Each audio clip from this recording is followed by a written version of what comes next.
जब इनके बच्चे जब जाएंगे, जब वो उस चीज को फील करेंगे और जब बताएंगे फोन पे पापा यहाँ पे ऐसा हालत है, सही करो इसको, तब इन्हें फील होगा कि ग्राउंड लेवल पर क्या क्या होता है। पहली बात तो ये तो जाएंगे नहीं कभी उस हम्म। वॉर जोन पे, तो कभी जाएंगे नहीं।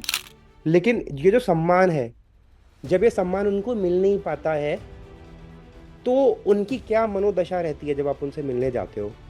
अगर थोड़ा सा इंफ्रास्ट्रक्चर या फैसिलिटीज पे काम किया जाए, तो बहुत सारी शहादत तो ये इसलिए हो रही है ना कि उनके पास प्रॉपर रिसोर्सेज नहीं है। कि मैं भी खुद देखता हूँ कि हम यहाँ पर पाकिस्तान मुर्दाबाद, पाकिस्तान ऐसा पाकिस्तान वैसा, ठीक है, इन लोगों के संग हम ऐसे ऐसे बिहेव करते हैं, वो हमारे सोल्जर्स के ऊपर ऐसे कर रहे हैं। हालांकि हम उनको हमेशा ज्यादा ही देते हैं डैमेज। कुछ कुछ लोग हैं जिनके माइंड में जो पैट्रियोटिज्म है इस कदर बैठा हुआ है, इस कदर बैठा है कि देख के भरोसा नहीं होगा। उसके लाइफ में जो एक मोमेंट होता है जीने के लिए वो है ही नहीं। वो हर चीजों को सैक्रिफाइस कर चुका है। इवन एक तो पहली बार जब वो तैयारी कर रहे होते हैं तब सब कुछ गवा देते हैं। जो एक यंगस्टर के एज का सबसे इंपॉर्टेंट टाइम पीरियड होता है, 17 से 25 26 तक, मैं मानता हूँ इस चीज को वो ग्राउंड में बिताते हैं। हाँ, हम लोग देश प्रेम में इमोशनल होकर बोल सकते हैं कि भाई वो तो कैसे भी टेम्परेचर में रह लेगा, या हमारे अंदर तो देश प्रेम इतना है कि हमारे पास फैसिलिटीज़ नहीं होंगी तो भी हम लड़ाई कर लेंगे। नमस्कार दोस्तों, आज के हमारे एपिसोड में हमारे साथ एक ऐसे मेहमान हैं जो जिस तरीके का कंटेंट बना रहे हैं, वो काम असलियत में तो हमारे मीडिया को करना चाहिए था, लेकिन मीडिया उस काम को नहीं कर रहे। तो अभय, जो आज के हमारे गेस्ट हैं, वो हमारे शहीद फौजियों की कहानियाँ आप तक लेके आते हैं। अभय उन शहीद के परिवार के घरों तक जाते हैं और देश की सेवा में जो परिवार अपने बेटों को या अपने भाइयों को खो चुके हैं या अपने पतियों को खो चुके हैं, जाके उनकी कहानियाँ रिकॉर्ड करते हैं। ये कहानियाँ सिर्फ शौर्य और सेक्रीफाइस की नहीं, बल्कि उस जज्बे को भी सलाम करती हैं जो हिंदुस्तान में देशभक्ति को जगाता है। और अभय का मिशन है इन हीरोज़ को एक ऐसी पहचान दिलाना कि हमारे समाज में उनकी लेगेसी हमेशा जिंदा रहे। तो आइए हमारे साथ जुड़िए और उन कहानियों को सुनिए जो भारत के वीर सपूतों की सच्चाई को बयां करती है और हमें ये एहसास भी दिलाती है कि देश के असली हीरो कौन है। So without a further edu, let's get started with this podcast.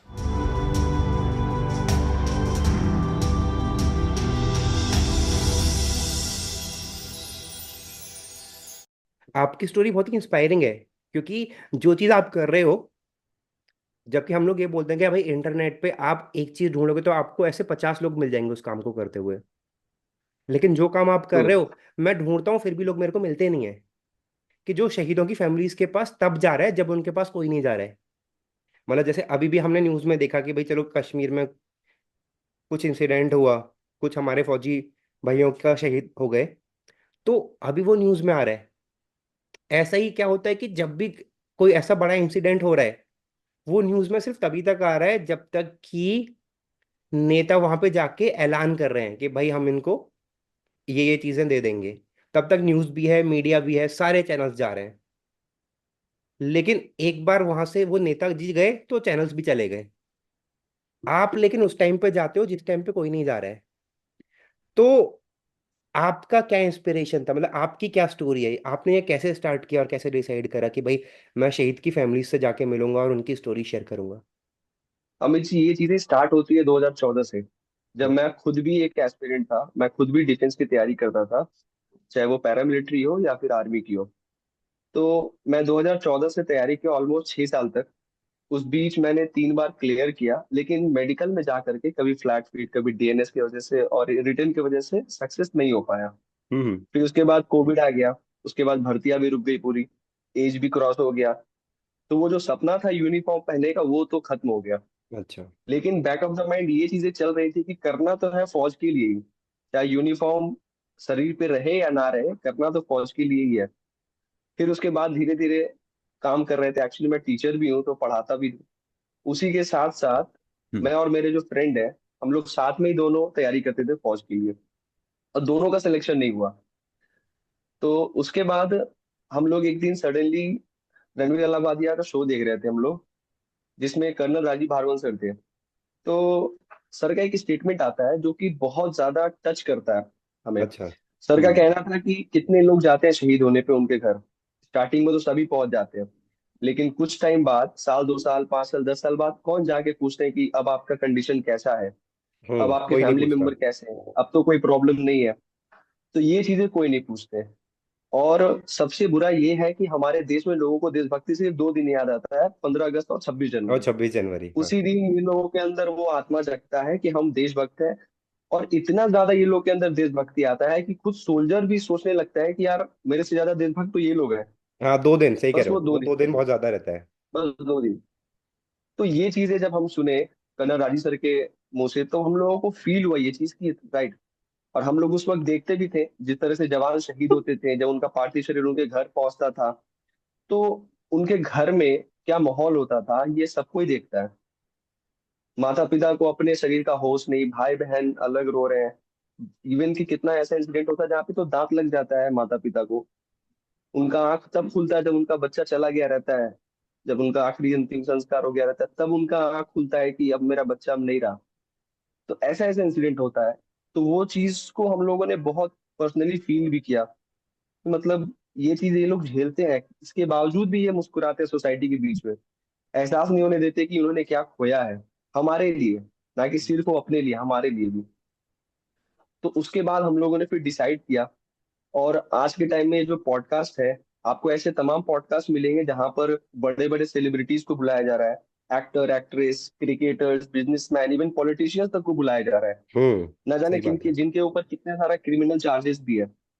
लेकिन बहुत कम ऐसे चैनल्स हैं, बहुत कम ऐसे लोग हैं जो इन्हें बुला रहे हैं, हमारे शहीद परिवार को, कि 5 साल बाद 6 साल बाद 10 साल बाद उन्हें बुला के शायद ही कोई पूछ रहा है कि आज आपकी कंडीशन कैसी है, आज आप कैसे हैं, आपका बच्चा नहीं है उसके बाद भी आज आप कैसे सरवाइव कर रहे हैं। क्योंकि उनका बच्चा तो सिर्फ उनके लिए नहीं ना सर्वोच्च बलिदान दिया, या अपने स्टेट के लिए तो नहीं दिया, हाँ, वो तो बल्कि देश पूरे के लिए दिया देश है। के लिए। हम्म। तो ये हमारी रिस्पॉन्सिबिलिटी है, वो कहीं भी है, अगर वो एक छोटे से रिमोट एरिया में भी है तो उन्हें खोज के लाकर लोगों के सामने उनका परिचय देना वो हमारी रिस्पॉन्सिबिलिटी है। तो हम लोगों ने फिर इस चीज को रियलाइज किया, धीरे धीरे हमने कॉन्टैक्ट्स बनाए। और उसके बाद जब हम पहला अपना इंटरव्यू लिए, पैराट्रूपर सिद्धांत छेत्री जो कि 9 पैरा एसएफ में थे, रजौड़ी में आईडी ब्लास्ट में शहीद हुए। हम्म। आप विश्वास करें उनकी शादी को सिर्फ और सिर्फ 2 महीने हुए थे। अरे। 2 महीने हुए थे। और वो वीरगति को प्राप्त हुआ आईडी ब्लास्ट में, टोटल 5 जवान थे। अब जब हम उनके घर गए, अब जाने के बाद पहला इंटरव्यू था वो हम लोगों का। जब हम गए, पहली बार हम जब देख रहे हैं, अब बिलीव करिए अमीर जी, मुझे जा करके ये नहीं एहसास हुआ कि मैं किसी शहीद के घर आया हूँ। इतना वो लोग हंसी खुशी है। हालांकि वो दर्द है उनके अंदर अभी भी, हम्म। लेकिन वो लोगों के सामने उस दर्द को जाहिर नहीं करते हैं। वो चाहते कि अगर कोई मेरे घर आया है तो मैं उन्हें बहुत सारा प्यार दूं, इज्जत दूं, बस वो बात करना चाहते हैं। लेकिन इतना पॉजिटिव उन लोगों का बिहेवियर था, तो मुझे लगा ही नहीं कि मतलब कुछ इस घर से कोई गया भी है। धीरे धीरे हम जब वहां स्टे किए, एक दिन जब हम लोग उनसे बात किए, जब धीरे धीरे बात करने के बाद एहसास हुआ कि हाँ उन्होंने क्या खोया है। अब उनकी वाइफ आप सोचो, जिनकी शादी मात्र 2 महीना हुआ था, अभी तो उनके लिए पूरा जिंदगी बाकी था, और वो उनको अपने हस्बैंड को गंवा दी। और आज भी वो एक प्राउड वीर नारी है, और बहुत लोगों को इंस्पायर कर रही है। तो फिर हम लोगों ने जब उनसे बात किया, बात करके वो पहला इंटरव्यू था जब मुझको रियलाइज हुआ कि यार ये तो ऊपर से कुछ और दिख रहा है, अंदर से कुछ और है। हम्म। ये लोग जितना हंस रहे हैं, उससे 10 गुना ज्यादा दर्द ये लोग अपने अंदर रखे हैं। लेकिन फिर भी सोसाइटी को रियलाइज नहीं होने देते हाँ, हैं वो दिखा कि हम नहीं रहे परेशानी लेकिन में हैं, उनको दुख में। दर्द तो है अंदर से। Right right.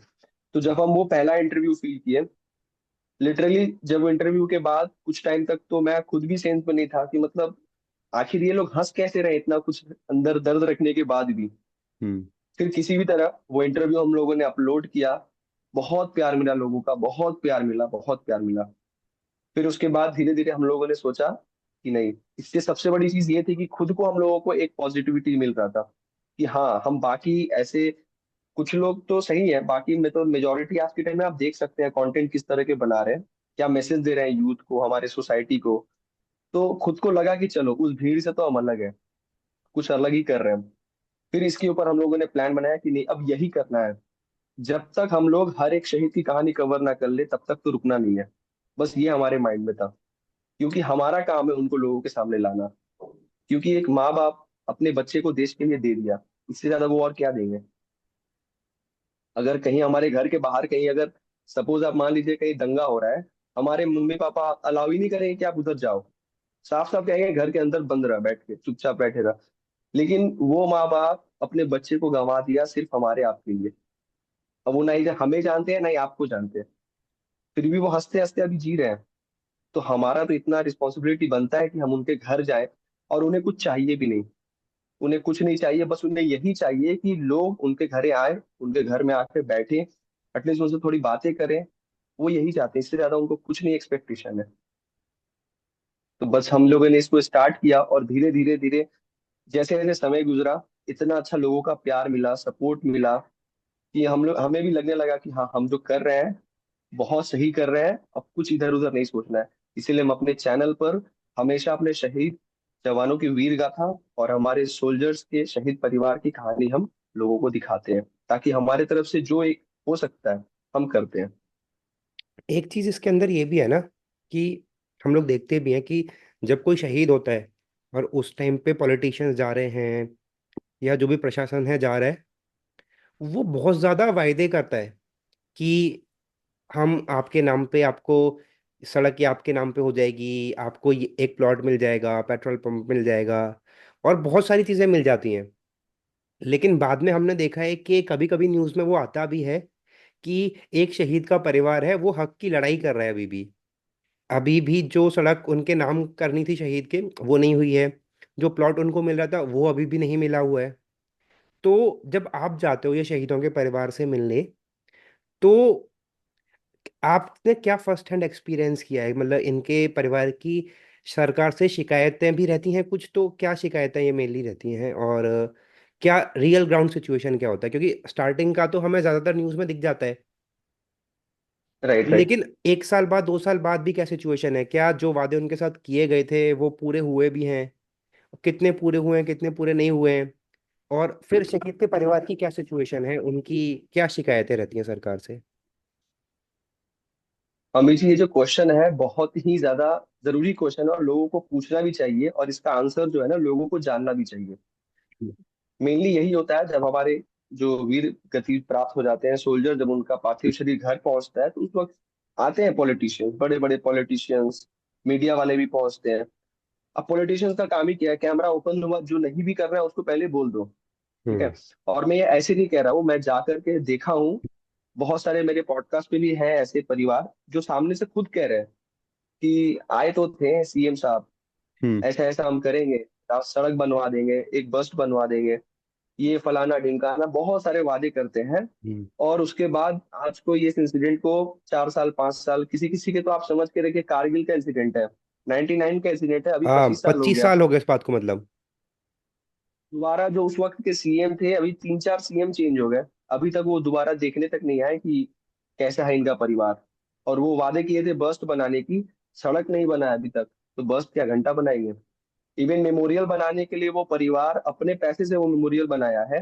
हम्म। जमीन के लिए कितने साल भटका हुआ है वो परिवार, कि एटलीस्ट कम से कम एक जमीन अलाउ कर दीजिए आप, वहां पे हम अपने पैसे से मेमोरियल बनाएंगे। ऐसे हालत है। तो आश्वासन तो ये लोग बहुत देते हैं, बहुत ज्यादा आश्वासन देते हैं। हालांकि ये नहीं है कि कोई नहीं करता, करते भी हम्म। हैं, लेकिन मेजोरिटी जो है अमित जी यही है कि हम्म। कैमरे के सामने कुछ और जैसे कैमरा बंद उसके बाद कुछ और। ये हार्श रियलिटी है। तो जनरली जब मतलब कोई पर्सन शहीद हो रहा है, तो दो चीजें हैं। एक तो हम लोग बोलते हैं कि जो सपोर्ट उनको आर्मी से मिल रहा है या डिफेंस उनके डिपार्टमेंट से मिल रहा है, तो डिपार्टमेंट का तो हमने हमेशा ये सुना कि यार डिपार्टमेंट तो हमेशा उनके पीछे खड़ा हुआ है। तो ट्रू आई ट्रू। थिंक जो भी मॉनेटरी कंपेंसेशन होता है वो डिपार्टमेंट से मिलता है जनरली। तो वो तो लोगों को टाइम से मिल जाता है। लेकिन राइट राइट। बात सिर्फ मॉनेटरी की नहीं है। मतलब जिस किसी ने अपने घर का लड़का खोया है, वो सिर्फ पैसे नहीं चाहता है, वो एक रिकॉग्निशन भी चाहता है, एक सम्मान भी चाहता है। और मेरे को ऐसा लगता है कि सम्मान वो ज्यादा चाहता है as compare to monetary compensation, कि चलो ठीक है। लेकिन ये जो सम्मान है, जब ये सम्मान उनको मिल नहीं पाता है, तो उनकी क्या मनोदशा रहती है जब आप उनसे मिलने जाते हो? देखिए अमित जी, अभी रिसेंटली हम जो विजिट किए थे उत्तराखंड हम्म। को हम लोग गए हुए थे। हम्म। हालांकि हम लोग टोटल इस बार गए हैं तो 10 परिवारों से हम लोग मिलके उनके इंटरव्यूज लेके आए। तो बहुत कहानियां हैं, लेकिन जो सबसे लेटेस्ट है, जो हम्म। बहुत ज्यादा मुझे हर्ट किया अभी तक, कि हम उत्तराखंड गए थे देहरादून साइड। तो वहां पे para trooper Amit Kumar, 4 para के जवान है, हम्म। जो ऑपरेशन रंदोरी पे अपने 2020 में वीरगति को प्राप्त हुए, सेना मेडल मिला उन्हें।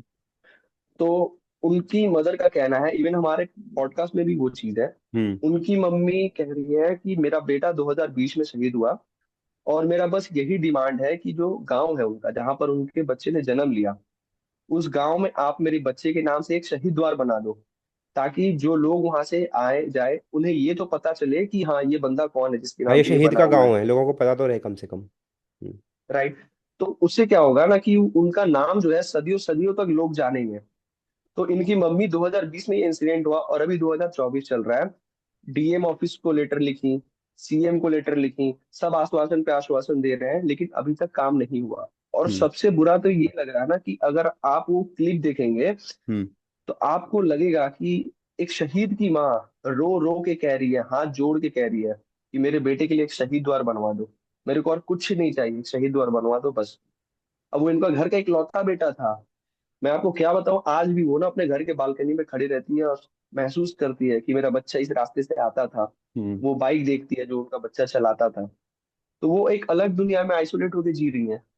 बस उनका एक ही है डिमांड कि मेरे बच्चे के लिए एक शहीद द्वार बनवा दो, लेकिन गवर्नमेंट अभी तक पता नहीं क्या कर रही है। 4 साल हो गए अभी तक नहीं बना। यहाँ इलेक्शन होता है, 2 दिन में रिजल्ट आ जाता है, लेकिन 4 साल से एक शहीद का शहीद द्वार नहीं बना। अब उस परिवार के माइंड में क्या चल रहा होगा फौज को लेके, ये सरकार को लेके। हालांकि यूनिट तो हमेशा 24/7 आपके साथ रहती है अपने परिवार के साथ, लेकिन कुछ कुछ जगह होता है जहां पर गवर्नमेंट को एक्शन लेना पड़ता है।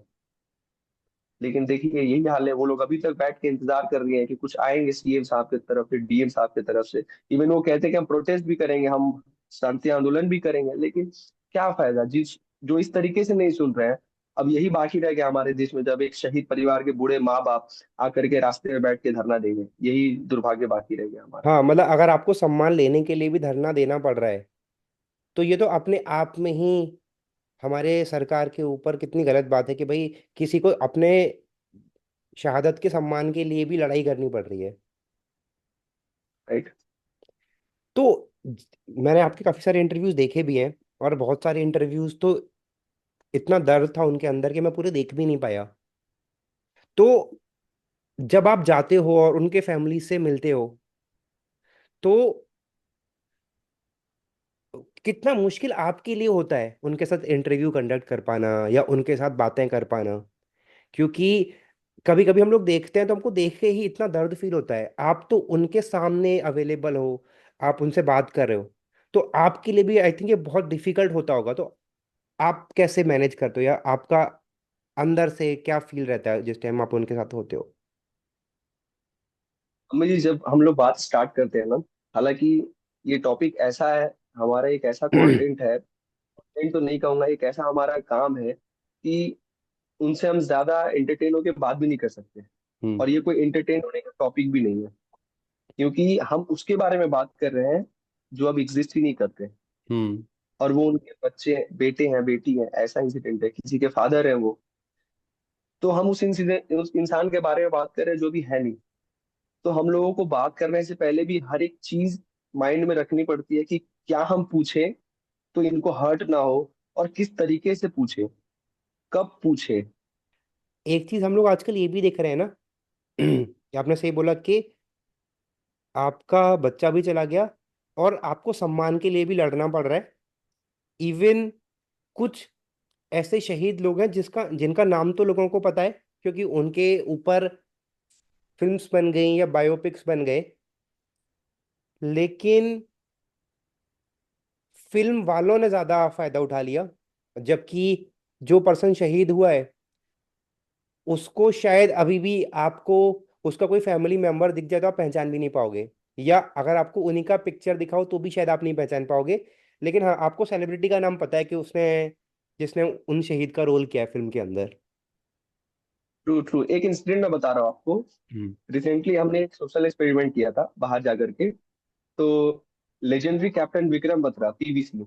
हम्म। हमने एक बंदे को फोटो दिखलाया, हाँ कि आप इन्हें जानते हैं, तो उनका रिएक्शन था नहीं। हम्म। बस उनका ये रिएक्शन था कि हमारे सोल्जर है।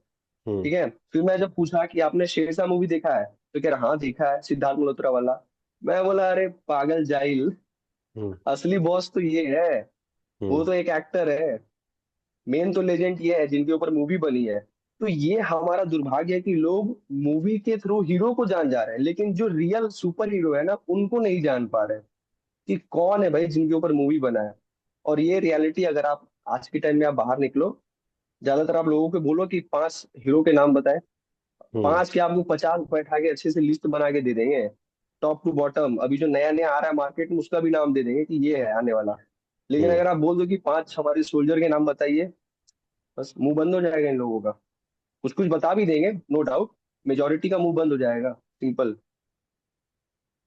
तो ये माइंड में है कि इन लोगों को जो पर्दे पे दिख रहा है इनके बारे में पता है, और जो ओरिजिनल में है उनके बारे में नहीं पता इन्हें। तो what do you feel, because आपने वो मिशन अपना बनाया है, कि ये चीज को हम लोग कैसे बदल सकते हैं कि बस शहीदों के नाम पे लोग व्हाट्सएप पे स्टेटस ना डालें, बल्कि सही में हम्म, उनका सम्मान करें। तो इसके लिए, बिकॉज आप उसी फील्ड में हो, तो एज अ जनरल कंसेंसस क्या हम लोग ऐसा कर सकते हैं कि जिससे कि जो शहीदों को सम्मान अभी नहीं मिल पा रहा है वो मिल पाए? हम क्या कर सकते हैं उसके लिए? देखिए अमित जी, आज के टाइम में जो सबसे बड़ा वरदान है दैट इज सोशल मीडिया। हम्म। ठीक है, इंटरनेट। ये आज के वक्त में ऐसा प्लेटफॉर्म है, आप खुद भी देखिए पहले के टाइम में जो लोग शहीदों को नहीं उतना जानते थे, उनके बारे में नहीं जानते थे, आज बहुत लोग जान रहे हैं, जस्ट बिकॉज ऑफ इंटरनेट और सोशल मीडिया की वजह से। ठीक है, हम्म। तो हमारा ये मेन माइंड में हमारा ये उद्देश्य रहता है कि हमसे जितना ज्यादा हो सके हम अपने शहीदों के लिए प्रचार प्रसार करेंगे। हम्म। नो डाउट हर बार करेंगे, चाहे वो हमारे आर्म्ड फोर्सेस की हो या फिर पैरामिलिट्री फोर्सेस की हो या फिर स्टेट पुलिस की क्यों ना हो। No doubt. तो हमारे बस में जितना है, एक मैं अपना दायित्व ले सकता हूँ। मैं अपने रिस्पॉन्सिबिलिटी पे खड़ा अगर सही से उतर गया, तो सच बता रहा हूँ मुझे बाकी से नहीं फर्क पड़ता। क्योंकि मैं अपना जानता हूँ, मैं अगर जो काम कर रहा हूँ लाखों लोग मुझको देख रहे हैं, लाखों लोग मेरी चीजों को बनाए हुए देख रहे हैं, इवन करोड़ों लोग देख रहे हैं। तो मेरा ये जो है कि मैं जो बना रहा हूँ लोग देख रहे हैं, लाखों करोड़ों लोग देख रहे हैं। तो मेरा जो बनाया हुआ जो मेरा माइंड था कि हाँ इतने लोगों तक मेरी चीजों को पहुंचाना है, ताकि एटलीस्ट लोगों को कानों में भी जाए कि हाँ ये शहीद। मेरा बस ये है कि उनके कानों तक वो चीज मैं पहुंचा दूं। ठीक है, अब आपको आगे याद रखना है या नहीं रखना है, अब वो आपकी रिस्पॉन्सिबिलिटी के ऊपर डिपेंड करता है। और मेरे जैसे बहुत सारे ऐसे डिफेंस पेजेस हैं जो चला रहे हैं, नो डाउट बहुत अच्छा काम कर रहे हैं, वो लोग भी डेली अपडेट देते हैं, पोस्ट करते हैं।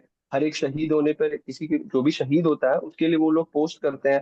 तो नो डाउट अवेयरनेस पहले के कंपैरिजन में आज तो बहुत ज्यादा है, नो डाउट इसमें। लेकिन हमारा यही है कि जब तक लोग समझेंगे नहीं शहीदों के द्वारा दिए गए वीरगति को, वो लोग अगर नहीं एहसास करेंगे, तब तक तो हम दिखलाएंगे, चाहे वो मुझको कितना भी वक्त लग जाए। लेकिन एहसास दिलाना है कि जिस इंसान ने अपना बलिदान दिया वो ना आपको जानता है ना मुझे जानता है, तो उसके सम्मान में आपको तो सर झुकाना ही पड़ेगा। अरे यहाँ पे एक नेताजी गुजर जाए बगल से, इंसान अपना हम्म। सांस रोक लेता है कि बगल से एक विधायक जा रहे हैं, अपना सांस रोक लेता है, वो कुछ बोलता नहीं है डर के मारे। और यहाँ एक शहीद की अगर अगर आप बात करें, तो उन्हें कुछ नहीं फर्क पड़ता। ठीक है, लोगों का तो सबसे शर्म की बात यह माइंडसेट ये है कि उनको पे मिलता था इसीलिए वो वीरगति को प्राप्त हुए। मैंने यहाँ तक लोगों को सुना है। कैप्टन कैप्टन तुषार महाजन, लाइन पैराशूट, उनके फादर से मेरी जो इंटरव्यू में साफ साफ उनका मतलब कहना है, उनके एक फ्रेंड है, कि लोगों का तो भाई ये कहना है कि उनको तो पे मिलता था। अरे पे हम्म। हमको अगर कोई बोलेगा हम 1 करोड़ रुपया दे रहे हैं आपको, आप जाके बॉर्डर पर बम से उड़ जाओ गोली खा लो, मैं तो नहीं जाऊंगा भाई, सिंपल सी बात है, मैं नहीं जाऊंगा। हाँ, बहुत जो उसके जो लिए ये नेक्स्ट बात लेवल बोल का भी रहा है ना कि ये पैसे के लिए कर रहे हैं, उसको अगर ये चीज बोला जाए कि चलो भाई आपको 1 करोड़ रुपए देंगे, जाओ आप बॉर्डर पे जाके गोली खा लो, तो उनमें से भी कोई नहीं जाएगा। Right right. तो ये मतलब माइंडसेट बता रहा है लोगों का। आखिर देखिए लोग कह रहे हैं ये तो गलत है, लेकिन सबसे शर्म की बात है कि ये चीजें लोगों के माइंड में है कि वो जो शहीद हुए हैं वो पैसे पैसे तो मिल रहा है उनको, सरकार पैसा दे रहा है। अरे यार, एंड ऑफ द टाइम ना, बहुत बहुत घर हमने भी देखे, एंड ऑफ द टाइम लोगों को पैसे की फिक्र नहीं होती, अपने बच्चे का चेहरा लोग देखना चाहते हैं। एक माँ को आप बोले ना, आपको हम 10 करोड़ रुपया दे रहा, आप अपने बच्चे को भेज दो बॉर्डर पे, वो गोली खा के शहीद हो जाएगा, आपको हम 10 मेडल दे देंगे, उनको फर्क नहीं पड़ेगा। उनको अपना बच्चा ही चाहिए, भले वो नून रोटी खाए या नमक रोटी खाए, मुझको मेरे आँख आँख के सामने मेरा बच्चा चाहिए। मेरे को पैसा, मेडल, इज्जत, शोहरत कुछ नहीं चाहिए। तो फिर भी लोग ऐसी बातें कह रहे हैं, पैसे के लिए वो वीर गति को प्राप्त हुए, मिल रहा है। तो ये हमारा दुर्भाग्य है कि लोगों के माइंड में ऐसी ऐसी चीजें हैं अभी तक। शायद इसमें एक चीज जो आपने बोला कि सोशल मीडिया पे हम लोग काम कर रहे हैं और भी बहुत सारे पेजेस काम कर रहे हैं, लेकिन एक चीज जो है, जो हम लोग देखते भी है ना कि आजकल हम लोग प्रोत्साहन के लिए बहुत सारे हमारे सेलिब्रिटीज हैं या स्पोर्ट्स स्टार हैं जिनको कि ऑनररी रैंक दिया जा रहा है। और उनका हम लोग न्यूज़ में भी देखते हैं कि वो यूनिफॉर्म पहन के शायद साल में एक या दो बार जाते भी हैं, कुछ फैसिलिटेशन वगैरह उनका रहता है, और प्रॉपर ऑनररी रैंक उनको मिल गया है। अब वो लड़ने तो जाने नहीं वाले बॉर्डर पे, वो बात तो सही है। वो सिर्फ उनको इसलिए दिया गया है कि भाई इससे एक न्यूज़ में कवरेज आएगा और जो युवा है वो प्रोत्साहित होगा। तो ये जो भी ऑनररी रैंक जिन स्पोर्ट्स सेलिब्रिटीज को मिल रहा है, आई थिंक ये उनका रिस्पॉन्सिबिलिटी भी तो होना चाहिए ना, कि भाई आप बॉर्डर पे नहीं जा रहे हो लेकिन आपने यूनिफॉर्म पहना है, तो अब आप at least, because you are a celebrity, आपकी पहुंच देश विदेश तक है, आपको करोड़ों लोग फॉलो करते हैं, तो अगर वो भी अपने सोशल मीडिया को यूज करें, मान लो कभी कोई शहीद हुआ है तो उसके बारे में अपडेट करें, या अगर वो थोड़ा सा लोगों को इंस्पायर करेंगे, तो आई थिंक जो मैसेज आप और हम भेज रहे हैं उससे वो 50-100 गुना ज्यादा लोगों को बहुत जल्दी टाइम में पहुंच जाएगा, बिकॉज उनका एक रीच ऑलरेडी ज्यादा है। और जब वो ये बैटिंग कंपनीज के या पान मसाला को प्रमोट कर सकते हैं, तो अपने शहीदों के सम्मान के लिए भी तो वो सोशल मीडिया पे पोस्ट कर सकते हैं। ये जो आप बात बोले, बहुत बहुत ही ज्यादा इंपॉर्टेंट है, बहुत ही ज्यादा। मैं आपको थोड़ा सा एग्जांपल दे रहा हूँ कि जो बच्चा फौज की तैयारी करता है, फौज की एलिजिबिलिटी के 17.5 ईयर्स, 17.5 साल। हम्म। अब जिस बंदे को 17.5 में जाना है, वो 15-16 साल की तैयारी से रगड़ना शुरू कर देता है खुद को। और जाते भी कौन है, आप देखते हैं, कोई रिक्शा वाले के बेटे, कोई किसान का बेटा, गरीब मिडिल क्लास से जो लोग है ना, वही लोग जा रहे हैं, मिडिल क्लास लोग जा रहे हैं, ठीक है। हाँ, जनरली अगर बाकी आप जो देखो आसपास के गांवों में, तो वहां पे हम देखते हैं कि सुबह सुबह लोग रनिंग का प्रैक्टिस कर रहे हैं, 14-14, 15-15 साल के बच्चे कई कई किलोमीटर दौड़ कर रहे हैं, और उनमें से बहुत लोगों के पास तो प्रॉपर शूज भी नहीं होते हैं। तो ऐसे ऐसे इंसिडेंट है, लोग इस लेवल से तैयारी कर रहे हैं उस यूनिफॉर्म को पाने के लिए, ठीक है। अब कोई कोई बच्चा है, 7-8 साल, 10 साल तक इवन रगड़ जाता है। बहुत सारे तो ऐसे लोग हैं जो, मैं क्या ही बोलूं, और भी स्कीम लगा के तरीके से वो लोग दोबारा भर्ती दोबारा देखते हैं, ठीक है। उसी बीच में वो आर्मी की भी भर्ती देख रहे हैं, पैरामिलिट्रीज की भी देख रहे हैं, नेवी एयरफोर्स जो भी आ रहा है, स्टेट पुलिस, हर एक चीज की भर्ती देख रहे हैं, वो टेरिटोरियल आर्मी की भर्ती देख रहे हैं। बस किस लिए, वो यूनिफॉर्म के लिए, ठीक है। प्रॉपर डाइट नहीं मिल रहा उनको, उनके पास शूज नहीं है, फिनेंशियल कंडीशन से ही नहीं है, दिन भर काम कर रहे हैं पागलों जैसे, उसके बाद भी अगले दिन सुबह 4 बजे ग्राउंड पे पहुंच जा रहे हैं, चाहे बारिश हो, चाहे बर्फ गिरे, चाहे कुछ भी हो, ठीक है। फिर भी वो रगड़ कर प्रैक्टिस करे, किसके लिए, just because of that uniform. और यहाँ पर ये जो बड़े बड़े महारथी हैं, मैं आपको बता रहा हूँ, जैसे बीएसएफ के ब्रांड एम्बेसडर बनाए गए विराट कोहली, हम्म। लेफ्टिनेंट कर्नल साहब को बना दिया गया धोनी साहब को, कपिल देव एक समय में थे हमारे फौज में, ग्रुप कैप्टन सचिन तेंदुलकर को बना दिया गया, और भी कितने सारे बने नहीं बने। मेरा मतलब ये नहीं है कि आपको बनाया गया, अगर आप बने हो, ठीक है, आपको तो यूनिफॉर्म चलिए मिल गया, आपका फील्ड अलग है, आपको उसके लिए लोगों ने बहुत प्यार, रिस्पेक्ट, हर चीज आपको मिला, ठीक है। यूनिफॉर्म लेकिन नहीं मिलना चाहिए आपको। इतना सस्ता नहीं है हमारी आर्म्ड फोर्सेस और हमारी सेना का यूनिफॉर्म कि आप पहन के आप घूम रहे हो, ठीक है।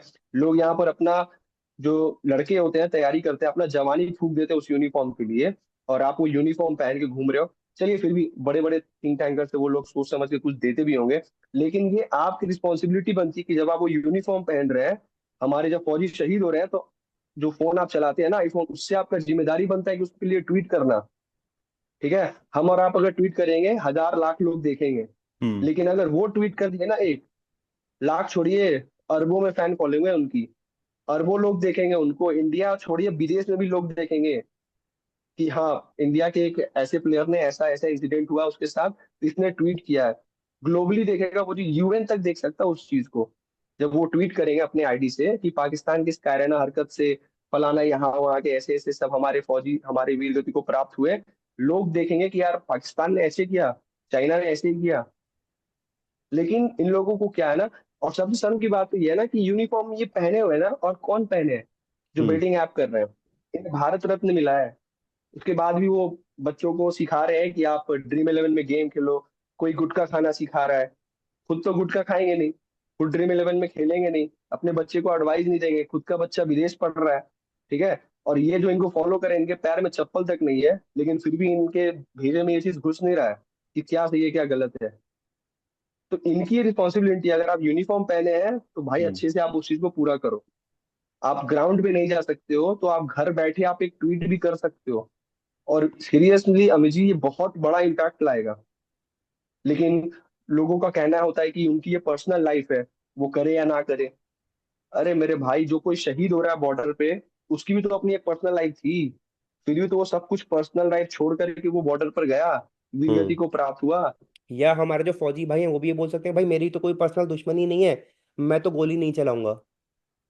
तो ऐसे तो फिर देश की सेवा हो ही नहीं पाएगी ना। यही अगर हम्म, हम कंपेयर करें इसराइल जैसे कंट्रीज के साथ, मतलब वहाँ का जो एक कॉमन युवा है, उसके अंदर भी जो देश प्रेम है वो इतना देश प्रेम है कि वो भी हमेशा बंदूक लेके बॉर्डर पे जाके लड़ाई करने को तैयार है। और हमारे यहाँ पे हम लोग व्हाट्सएप पे स्टेटस तो डाल रहे हैं कि हम अपने शहीदों की सेवा करेंगे, उनकी रक्षा करेंगे और उनको प्यार करते हैं। और फिर आप ये बोलते हो कि भाई आर्टिस्ट आर बियॉन्ड बाउंड्रीज, तो हमारे पाकिस्तान के आर्टिस्ट यहाँ पे आके काम कर सकते हैं और यहाँ के एंकर्स या आर्टिस्ट जो या सिंगर्स हैं वो वहाँ पे जाके शोज कर सकते हैं। तो फिर ये तो फिर कोई बात हुई नहीं ना कि सिर्फ लड़ाई का जिम्मा या देश प्रेम का जिम्मा या देश की सेवा का या देश को बचाने का सिर्फ फौजियों का थोड़ी है। मतलब अगर आप राइट। फौज की बॉर्डर पे जाके आप नहीं लड़ सकते बिकॉज आपका फिटनेस उस लेवल का नहीं है, लेकिन एटलीस्ट आप यहाँ पे तो पेट्रियोटिज्म शो कर सकते हो ना कि भाई अगर किसी कंट्री के साथ हमारे ऐसे रिश्ते हैं कि फुल स्केल लड़ाई तो नहीं हो रहा है, लेकिन छोटा मोटा एक्टिविटी तो हर दूसरे दिन हमको सुनने में मिल जाता है, तो वो चीज़ फिर हमको यहाँ पे भी दिखना चाहिए ना। वो चीज़ फिर हमारे व्यापार में भी दिखनी चाहिए, वो चीज़ फिर हमारे आर्ट में भी दिखना चाहिए, वो चीज़ फिर हमारे सिनेमा में भी दिखना चाहिए। तो आई थिंक अगर ये सब होगा तो ये हमारे जो शहीदों की फैमिली है उनको एक थोड़ा सा सांत्वना भी देगा, क्योंकि ये भी सम्मान से ही जुड़ जाता है ना कि शहीद का फैमिली देखता है कि यार मेरा बेटा तो ये पाकिस्तान से लड़ते लड़ते शहीद हो गया और यहाँ पे वो सिंगर है वो वहां पे जाके शो कर रहा है। तो इसके बारे में व्हाट डू यू फील कि राइट। क्या होना चाहिए? देखिए, बहुत रियलिटी बात बोला आपने। मैं अपने इंटरव्यू के दौरान बहुत अक्सर मैं फैमिली से पूछता हूँ कि जिस पाकिस्तानियों ने, जिस टेररिस्टों ने इन्होंने गोली चलाई, जिनके वजह से आज हमारे सोल्जर वीरगति को प्राप्त हो रहे हैं, ठीक है, कैसा लगता है आपको जब वो लोग हमारे कंट्री आते हैं क्रिकेट खेलने के लिए, और हम उनका जमकर एयरपोर्ट पे स्वागत करते हैं, होटल में उन्हें जमकर हम लोग स्वागत करते हैं, कैसा लगता है आपको जब ये गेम होने के बाद गले मिलते हैं आपस में, हाथ हाँ, इंडिया मिलाते हैं, पाकिस्तान का जो वर्ल्ड कप पे भाईचारा मैच हुआ जैसे। था उसको तो एक आप देखो कि उसको तो एक बहुत बड़ा इवेंट बना दिया गया था। मतलब वहां पे इवन हमारे जो राइट। सेलिब्रिटीज हैं वो जाके डांस परफॉर्मेंस कर रहे हैं, स्टेज शोज हो रहे हैं, सिंगर्स गा रहे हैं। मतलब कि आपने उसको एक प्रॉपर बोल सकते हो ना कि एक कार्निवल या मेला के जैसे आप उसको प्रोजेक्ट कर रहे थे। जबकि राइट। राइट। तरीका तो ये है कि ऐसे अगर आप चलो स्पोर्ट्स की टीम है वो मैचेस को खेलना उनके लिए जरूरी भी है। तो इवन जो स्पॉन्सर्स हैं उनको मना कर देना चाहिए था कि भाई इस वाले मैच पे हम लोग स्पॉन्सरशिप नहीं करेंगे। इवन जो ब्रॉडकास्ट कर रहा है उसको मना कर देना चाहिए था कि भाई हम लोग ब्रॉडकास्ट नहीं करेंगे, आप मैच खेल लो जो भी पॉइंट सिस्टम में, बिकॉज टूर्नामेंट है, टूर्नामेंट में मैचेस तो होंगे ही, तो ये मैच हो। जी। लेकिन इस मैच को जिस तरीके से प्रोजेक्ट किया गया कि स्पॉन्सर्स ने भी हजारों करोड़ रुपए कमाए हैं, ठीक है आप मैच खेल लो, बट इस मैच को कहीं पे ब्रॉडकास्ट नहीं किया जाएगा, इस मैच के टिकट्स नहीं बिकेंगे, मतलब स्टेडियम में एक भी पर्सन नहीं जाएगा। और ये हमारे शहीदों को श्रद्धांजलि होगा कि भाई हम लोग पाकिस्तान के साथ मैच नहीं देखेंगे। जबकि हमने वहां पे देखा कि वहां पे टिकट्स ब्लैक में बिक रही हैं, 1,000 रुपए का टिकट 5,000 10,000 में बिक रहा है। अहमदाबाद के सारे होटल्स फुल हो गए हैं। राइट। लोग लाख लाख रुपए देने के लिए तैयार है, अहमदाबाद के हॉस्पिटल तक को बुक कर लिया लोगों ने। हाँ। नर्सिंग होम तक भी बुक हो गया था उस वक्त। हम्म। तो देखिए, सबसे पहली बात है कि सिर्फ फौजियों ने हमारे देश की सुरक्षा के लिए ठेका नहीं ले रखा। हम्म। ठीक है। उनकी कोई, सही बात है, पर्सनल दुश्मनी उनसे नहीं है, क्योंकि वो जिसके ऊपर गोली चला रहे हैं वो भी किसी माँ का बेटा है। ठीक है, तो वो खुशी खुशी गोली नहीं चला रहे हैं। वो हमें प्रोटेक्ट करने के लिए, अपनी माँ भारती को प्रोटेक्ट करने के लिए वो गोली चला रहे हैं। ठीक है। तो यहाँ पर सिर्फ उनकी रिस्पॉन्सिबिलिटी नहीं है, हम सबकी रिस्पॉन्सिबिलिटी है। उनको जो काम दिया गया है बंदूक लेके उन लोगों को मारने की, तो वो अपना काम कर रहे हैं। हमारे पास जो चीज है, हम जितना कर सकते हैं वो हमें करना चाहिए। ठीक है। दूसरी बात अमित जी, बहुत ये बात सही है कि मैं भी खुद देखता हूँ कि हम यहाँ पर पाकिस्तान मुर्दाबाद, पाकिस्तान ऐसा, पाकिस्तान वैसा, ठीक है, इन लोगों के संग हम ऐसे ऐसे बिहेव करते हैं, वो हमारे सोल्जर्स के ऊपर ऐसे कर रहे हैं। हालांकि हम उनको हमेशा ज्यादा ही देते हैं डैमेज, लेकिन फिर भी जान जान होता है। चाहे वो एक सोल्जर का जाए, चाहे वो 1,000 सोल्जर का जाए, मैं ये चीज कहता हूँ। ठीक है। तो जब मैं पूछा एक शहीद परिवार से कि आपको कैसा लगता है जब वो लोग हमारे कंट्री आते हैं, हमें उन्हें बॉयकॉट करने की जगह हम उन्हें जमकर स्वागत करते हैं, ऐसा स्वागत कि आज तक कहीं क्रिकेट इतिहास में ना हुआ हो। आप बिलीव करिए, इंटरव्यू में भी है ये चीज।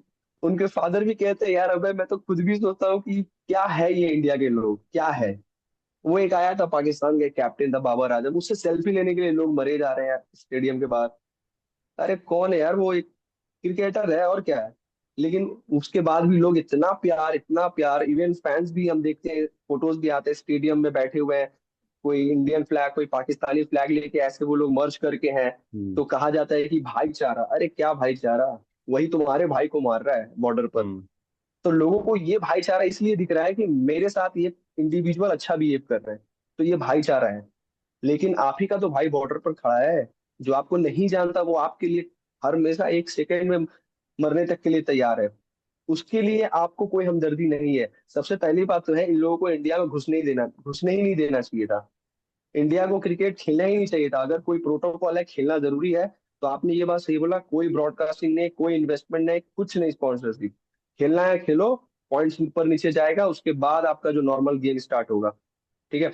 और बात रही, सिर्फ ये हमारी नहीं रिस्पॉन्सिबिलिटी है, ये इंडिविजुअल हर एक लोगों की रिस्पॉन्सिबिलिटी है। और स्टेडियम में आप, जैसे आप बोले अभी, सही बात है, ब्लैक टिकट बिक्री हो रहा है। 1,000 की टिकट 10,000 20,000 में बिक्री हो रही है। किस लिए? इतना अगर भाईचारा रहता तो कोई तो फ्री में दे तो भी ना जाए हम। रख अपना टिकट तो, जाना ही नहीं है मुझको गेम देखने ये पाकिस्तानियों के साथ। लेकिन लोगों को उस वक्त नहीं ध्यान आता है, पाकिस्तान मुर्दाबाद जो है ना, ये स्पोर्ट्स के वक्त नहीं ध्यान आता है। अभी जैसे पुलवामा में इंसिडेंट हुआ, और हमारे जवान जो शहीद हो रहे हैं, आप भी देखिए 2 4 दिन पहले, अभी मैंने आज मेरा 1:30 बजे वीडियो भी अपलोड होने वाला है। मैं वीडियो अपलोड किया, पिछले 10 दिनों में हमारे 5 जवान वीरगति को प्राप्त हुए। इसके बारे में नहीं फिक्र है इनको। पाकिस्तान मुर्दाबाद चिल्लाएंगे, कैंडल लेके रास्ते पे निकलेंगे, बस उसी वक्त जब दर्जनों में फौजी शहीद होंगे। बाकी एक दो इनके लिए तो कोई वैल्यू नहीं है। एक दो तो आप न्यूज भी देखिए ना, न्यूज में छोटा सा डिस्क्लेमर दे देता, हमारे एक जवान शहीद, हाँ, हमारे वो दो नीचे जो जवान लाइन शहीद। चलती रहती है ना सिर्फ उसमें ही दिखाते हैं, उसको कवर कवर भी नहीं करते। बस वो आया और वो गया, हमारे 2 जवान शहीद। अरे 2 जवान का जान की इतनी वैल्यू यार, कि मतलब वो 2 सेकंड में वो आया और चला गया। और हम्म। ये जब बड़ा इंसिडेंट हो जाएगा, पुलवामा गलवान जैसा इंसिडेंट, तो आप देखिए 1 महीना तक यही चलेगा। तब हमारे जो न्यूज वाले हैं जाएंगे शहीदों के घर, कि कितना मुश्किल से आपने अपने बच्चे को फौज में भेजा, ये वो। भाई साहब, अलग नेक्स्ट लेवल की एक्टिंग फिर करेंगे ये। तो ये हमारी रिस्पॉन्सिबिलिटी है ना, कि जितना एक सोल्जर की जान की वैल्यू है, उतना 10। लेकिन यही है दुर्भाग्य हमारा। हम्म। अच्छा, एक चीज और आप बताओ कि जनरली फौज में हमने देखा भी है कि ज्यादातर जो है गरीब परिवार से बच्चे जा रहे हैं। हम्म। तो उसके अलावा अगर हम लोग चलो ऑफिसर्स कैटेगरी में मान लिया, तो वहाँ पे चलो हो सकता है कि थोड़े से, बिकॉज वो थोड़ा सा टफ रहता है, तो वहाँ पे एजुकेशनल जो थोड़े से क्वालिफाइड लोग हैं वो जा रहे हैं। तो जनरली क्या है मतलब कि, और फौज में हमने ऐसा भी देखा है कि एक फैमिली से कभी एक बार कोई फौज में चला गया, तो भले ही उनकी फैमिली से कोई शहीद हो रहा है, लेकिन फिर भी हम लोग देख रहे हैं कि उनका जो नेक्स्ट जनरेशन है वो फिर भी फौज में जाना चाहता है। तो ये एटीट्यूड या ये करेज या ये कन्विक्शन उन फैमिलीज में कहाँ से आता है? और मेनली जब आप उनसे मिलते हो तो जनरली जनरली क्या बैकग्राउंड रहता है ऐसे फैमिलीज का जिनसे आप मिलते हो? मतलब किस देखिए तरीके के अभिजीत, जब परिवार होते हम हैं वो? बात करते हैं, राइट, सबसे लाइव एग्जांपल अगर मैं आपको दूं तो राइफलमैन औरंगजेब खान, शौर्य चक्र बॉडी, ठीक है। हम्म। ईद के दिन 14 जून को इन्हें 2018 ईद में ये छुट्टी मनाने अपने घर जा रहे थे, ठीक है। इसी बीच टेररिस्टों ने इन्हें रास्ते में ही इनके प्राइवेट व्हीकल को कैप्चर किया और जो नेक्स्ट लेवल का इन्हें टॉर्चर किया। वीडियो अवेलेबल है इंटरनेट पर, हमने भी अपलोड किया है, करोड़ों लोग देखे हैं उस चीज को। तो जिस तरह से टॉर्चर किया, उनके हाथ पैर तोड़कर टेररिस्टों ने उन्हें पेड़ में बांध दिया, ठीक है। और लाइव वीडियो बना रहे हैं और कह रहे हैं कि तूने मेरे भाई को मारा था। और वो शेर कह रहा है कि हाँ मैंने मारा था, मैं था उस ऑपरेशन में, ठीक है। वो बंदे को पता है कि मैं अब जाने वाला हूँ, फिर भी भीख हम्म। नहीं मांग रहा है कि मुझे छोड़ दो, मुझे छोड़ दो, मैं मुझे माफ कर दो, कुछ नहीं, मारा है तो मारा है बस, ठीक है। हम्म। इतना उनको टॉर्चर किया गया कि मतलब उनकी जो बॉडी थी ना, देखने लायक नहीं थी। फिर भी वो शहीद तो हो गए, चलिए कोई नहीं। उनकी साहस के लिए, वीरता के लिए उन्हें राष्ट्रपति भवन में शौर्य चक्र से सम्मानित किया गया मरणोपरांत। इवन उनके दो भाई उसके बाद सेना में ज्वाइन करते हैं, सोचिए। हम्म। जिस घर से ऑलरेडी एक बच्चा शहीद हो चुका है, उसके बावजूद भी वो कश्मीर जैसा एरिया, आप सोचिए, हम्म। वहां पर उनके दो भाई फैमिली मेंबर फिर से ज्वाइन करते हैं फौज। तो ये सबसे बड़ा एग्जाम्पल है कि कुछ कुछ लोग हैं जिनके माइंड में जो पैट्रियोटिज्म है इस कदर बैठा हुआ है, इस कदर बैठा है कि देख के भरोसा नहीं होगा। बेसिकली क्या होता है ना कि अगर हमारे घर से कोई एक शहीद हो जाए और उसका भी दो तीन भाई है, वो बोले कि मैं भी जाऊंगा, कोई नहीं जाने देगा, नहीं जाने देगा। बोले भाई तुम 10 रुपया कमाओ, प्राइवेट जॉब करो, भाई रिक्शा चलाओ, मंजूर है, लेकिन नजर के सामने रहो मेरे।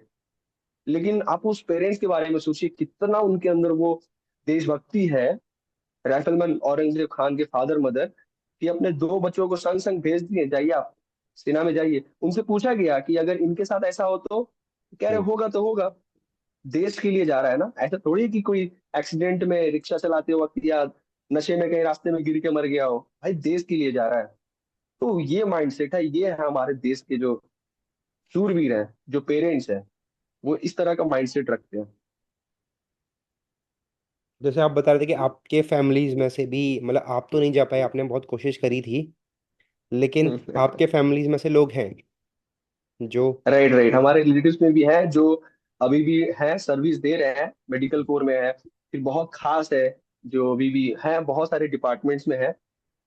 तो है वो चीज हम लोग भी देखते हैं। इवन मेरा भी तो था ही एक टाइम पे वो इच्छा की सर्व करना कंट्री को। हम्म। लेकिन ठीक है, हर किसी के नसीब में हर कुछ तो नहीं होता ना। हम्म। हाँ, मतलब ये आप बात उस है, लेकिन तरीके हाँ से ये आप चीज है वहां कि से नहीं जुड़ पाए, लेकिन आपने सोचा कि चलो मैं बाहर से रह के जितना कर सकता हूँ उतना मैं करूंगा। राइट। और लेकिन ये चीज है कि मैं जो काम कर रहा हूँ, इस काम की वजह से मुझे जो रिस्पेक्ट मिल रहा है ना, नो डाउट, कभी कभी लगता है मुझे कि हाँ, कि मैं क्या कर रहा हूँ, जो लोगों का प्यार है, कहीं भी अगर जाता हूँ तो ठीक है, बहुत प्राउड फील होता है कि हाँ, अगर मैं ये शायद कुछ और जॉब करता, प्राइवेट या कहीं भी करता, तो ये रिस्पेक्ट मुझे नहीं मिलता। Just because of my work, जो लोग मैं सपने में भी नहीं सोच सकता था, वो लोग मेरे से बात करते हैं, टच में रहते हैं। वो लोग सामने से कहते हैं कि अभय मैं हमेशा तुम्हारे साथ हूँ। भले वो काम के टाइम रहे या ना रहे, बात की बात है, लेकिन आते तो हैं बात करने के लिए एक टाइम पे पक्का। नहीं, ये चीज़ तो है, देखिए एक जुनून तो रहता है, क्योंकि जब मैं कॉलेज में था तो मैं भी, मतलब कहीं ना कहीं एक मेरा भी मन था कि भाई मैं भी डिफेंस में या फौज में जाऊंगा। तो उस टाइम पे इंजीनियरिंग के साथ साथ मैंने कुछ एग्जाम्स वगैरह भी दिए थे, F CAT, C D S, या इवन हम्म। इंजीनियरिंग में तो हमारे क्या होता है कि एक यूनिवर्सिटी एंट्रेंस स्कीम होती है जिसमें कि आपके कॉलेज में ही वो लोग आते हैं, और वहां पे फिर एग्जाम नहीं होता, आपको डायरेक्टली एसएसबी देना पड़ता है। तो मैंने वो एग्जाम्स दिए, सीडीएस, एनडीए, एफ कैट, मतलब ये सारे एग्जाम्स दिए। और मैं आपको बताऊं कि मैं भी बहुत क्लोज था एयरफोर्स ज्वाइन करने के, कि एफ कैट का एक एग्जाम रहता है जो कि एयरफोर्स के लिए होता है। तो वो मैंने क्लियर कर लिया था। और मेरा देहरादून में एसएसबी हुआ था, वो भी मैंने क्लियर कर लिया था। हम्म। हाँ। लेकिन उसके बाद जो मेडिकल होता है उसमें एयरफोर्स के कुछ मेडिकल स्टैंडर्ड्स बहुत हाई लेवल के हैं। Right right. और जबकि बहुत हाई वो लेवल। अच्छी बात है, वो होनी भी चाहिए, because they are taking the best of the best. तो वहां पर क्या रहता है कि हम्म। कुछ ऐसे स्टैंडर्ड्स हैं उनके जो कि इवन आर्मी और नेवी में वो अलाउड है, बट वो एयरफोर्स के मेडिकल स्टैंडर्ड्स के हिसाब से वो अलाउड नहीं है।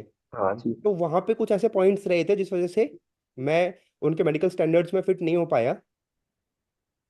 तो वो एक बहुत ही, मैं क्लोज था उसके, तो उस टाइम पे जब मेरा मेडिकल हो रहा था, तो मेडिकल में जब ये बात बताते हैं ना, तो जो वहाँ के रहते हैं, जो जो अटेंड करते हैं आपको वहाँ पे, जो ऑफिसर्स रहते हैं जो ये सारा मैनेज कर रहे होते हैं, उनके जी। मेडिकल्स और हॉस्पिटल्स वगैरह में जो लोग रहते हैं, तो उन्होंने ये बताया भी था कि ये मेडिकल स्टैंडर्ड्स आपके एयरफोर्स के हिसाब से तो ठीक नहीं है, but you can try for navy and army. तो वहाँ के हिसाब से you are medically fit to join. Hmm. अब उसी टाइम पे क्या था, उसी टाइम पे बिकॉज मैं और भी बहुत सारे एग्जाम्स दे रहा था, तो उसी टाइम पे फिर मेरा state bank of India SBI में भी एज अ पीओ हो गया था। तो मेरा ये था कि चलो ठीक है, आगे एग्जाम देते रहेंगे, फिर तब तक एक नौकरी लग रहा है, आप इसको ज्वाइन कर लेते हो। क्योंकि उस टाइम पे एक ये भी रहता है ना आपका कि भाई आपको अपने पैरों पे भी खड़ा होना है। अब आपकी पढ़ाई तो खत्म राइट। हो गई है, आप कैसे भी करके चलिए अपने पैरों पे खड़ा हो। तो जो आपको एक जॉब मिल रहा है, आप चलो आप उसको ले लो, बाकी फिर आप देते रहोगे। लेकिन फिर ऐसा होता है कि जब आपका एक जॉब लग जाता है और आप फिर काम करने लग जाते हो, तो फिर वो चीजें फिर थोड़ी सी बैक साइड चली जाती हैं कि आप उसी पे थोड़ा सा फिर बिजी हो राइट। गए। आ, अब आप दिल्ली नहीं हो, आप मुंबई शिफ्ट हो गए। तो फिर आके एग्जाम देना और वो सारी चीजें हैं, तो वो थोड़ा सा उस टाइम पे ये हो नहीं पाया। लेकिन जब मैं जी। आपके साथ आज बैठा हूँ, जब मैंने ये स्टोरी सुनी है, तो मतलब बहुत ही अच्छा लगा है कि हाँ, एक बहुत ही अच्छा है उनका माहौल जो है। और प्लस क्या, मेरी भी काफी दोस्त हैं जो मेरे साथ एसएसबी जिन्होंने दिया था, जो आज के टाइम पे वहाँ पे हैं, एयरफोर्स में हैं, या मेरे स्कूल या कॉलेज के काफ़ी दोस्त हैं जो कि आर्मी नेवी वगैरह में काम कर रहे हैं। तो उनके साथ मैं बैठता हूँ तो एक अलग ही फीलिंग आती है, मतलब उनके पास जो राइट। किस्से और कहानियां होती हैं सुनाने के लिए। हाँ। वो एक अलग ही लेवल के होते हैं। मतलब यहाँ पर हम राइट लोग राइट। क्या है कि ऐसे लोग हैं कि जो 3 मंजिल सीढ़ी नहीं चढ़ पा रहे हैं, वहां पे उनका सांस फूल जाता है। और वहां पे वो लोग अपना स्टोरी बताते हैं कि भाई 40-40 किलोमीटर बैग लेके जंगल पार कर रहे हैं वो, क्योंकि उनको अगले दिन सुबह मिशन पे जाना है। और रात में इसलिए जाते हैं कि जिससे कि कोई आसपास दुश्मन उनको देख ना ले, बिना आवाज करते हुए जा रहे हैं। खाने के लिए आग नहीं जला सकते, क्योंकि आग जलाएंगे तो आग आसपास के लोगों को पता चल जाएगा। तो पता रात चल में जाए। खाना भी नहीं खा रहे हैं, और उस लेवल से एक्टिविटी कर रहे हैं। सोने के लिए कोई जगह नहीं है, खुले हम्म। आसमान में कैसे भी करके, और अगले दिन सुबह मिशन करके वापस भी आ रहे हैं। तो मतलब ये एक नेक्स्ट लेवल का उनका एफर्ट रहता है। और राइट फिर राइट। लोग क्या रहते हैं, लोग उनको ये बोल देते हैं कि अरे यार ये तो नौकरी है, पैसा कमाने के लिए गया है। वही बात है ना, कुछ चीजें हम नहीं तोल सकते, हम जी कंपैरिजन कर ही नहीं सकते, मूर्खता कहलाएगी। क्योंकि जो जवान, आप देखिए 40-50 हजार में खड़ा है वो बॉर्डर पर अपने परिवार से दूर, उसके लाइफ में जो एक मोमेंट होता है जीने के लिए वो है ही नहीं। वो हर चीजों को सैक्रिफाइस कर चुका है। इवन एक तो पहली बार जब वो तैयारी कर रहे होते हैं तब सब कुछ गवा देते हैं। जो एक यंगस्टर के एज का सबसे इंपॉर्टेंट टाइम पीरियड होता है, 17 से 25-26 तक मैं मानता हूँ, इस चीज को वो ग्राउंड में बिताते हैं। ठीक है। हम्म। पढ़ाई में, फिटनेस पे, ऊपर से जो गरीब होते हैं उसका तो बात ही छोड़िए आप।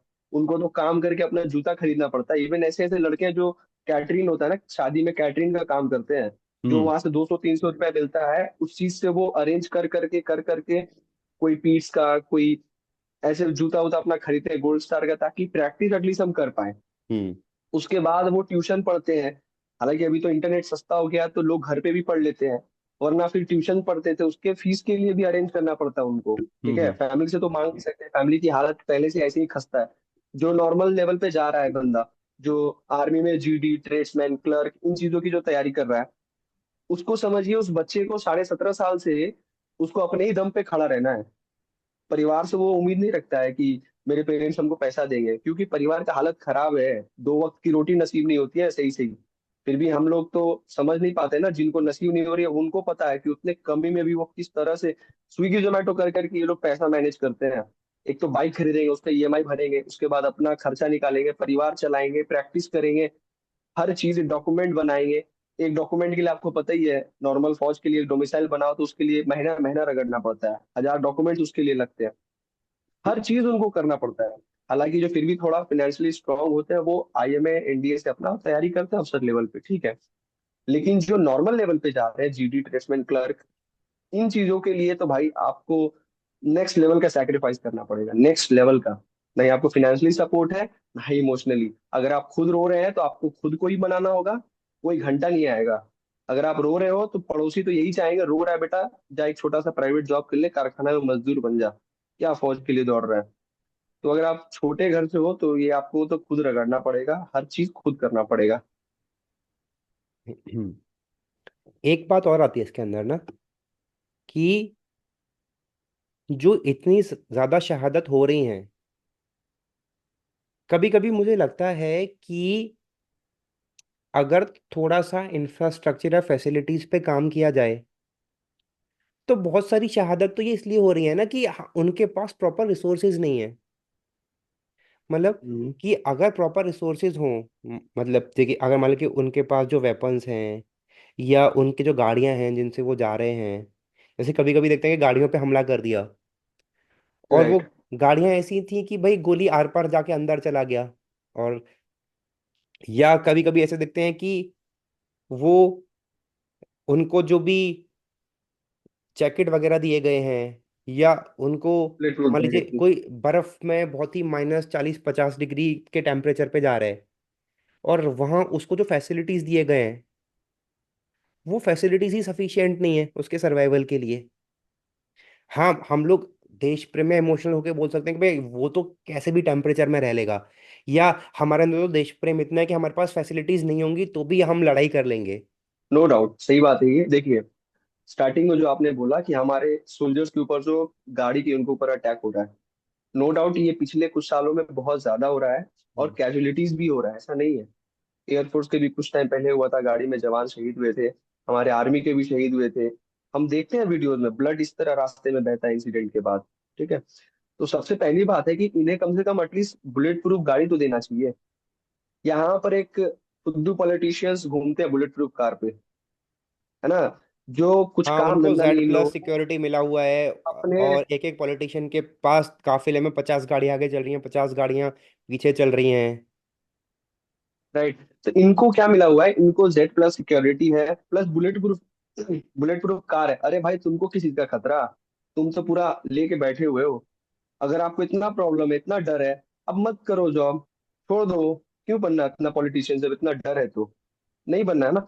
इतना इन लोगों को बुलेट प्रूफ कार मिला, जरूरत है हमारे सोल्जर्स को, स्पेशली जो वैसे सेंसिटिव एरिया में सर्विस कर रहे हैं, जम्मू एंड कश्मीर जैसे एरिया में जो सर्व कर रहे हैं, उन्हीं के ऊपर तो है। बाकी देखिए, मैं जहां तक मानता हूँ कि जम्मू कश्मीर एक ऐसा एरिया है जहां पर सबसे ज्यादा कैजुअलिटीज होता है, और हम्म। वहीं पर सबसे ज्यादा एडवांस टेक्नोलॉजीज की जरूरत भी है। बाकी हमारे कोई भी, आप ईस्ट वेस्ट साउथ में आप देख लो, उतना ज्यादा कैजुअलिटीज नहीं है जितना वहां पर अकेले। हम्म। और हर दिन आप देख रहे हैं हमारे जवान वीर गति को प्राप्त हो रहा है, हर दिन, शायद ही ऐसा कोई दिन आता है जहाँ पे न्यूज नहीं आता हो। एक दो पांच हर दिन शहीद हो रहे हैं।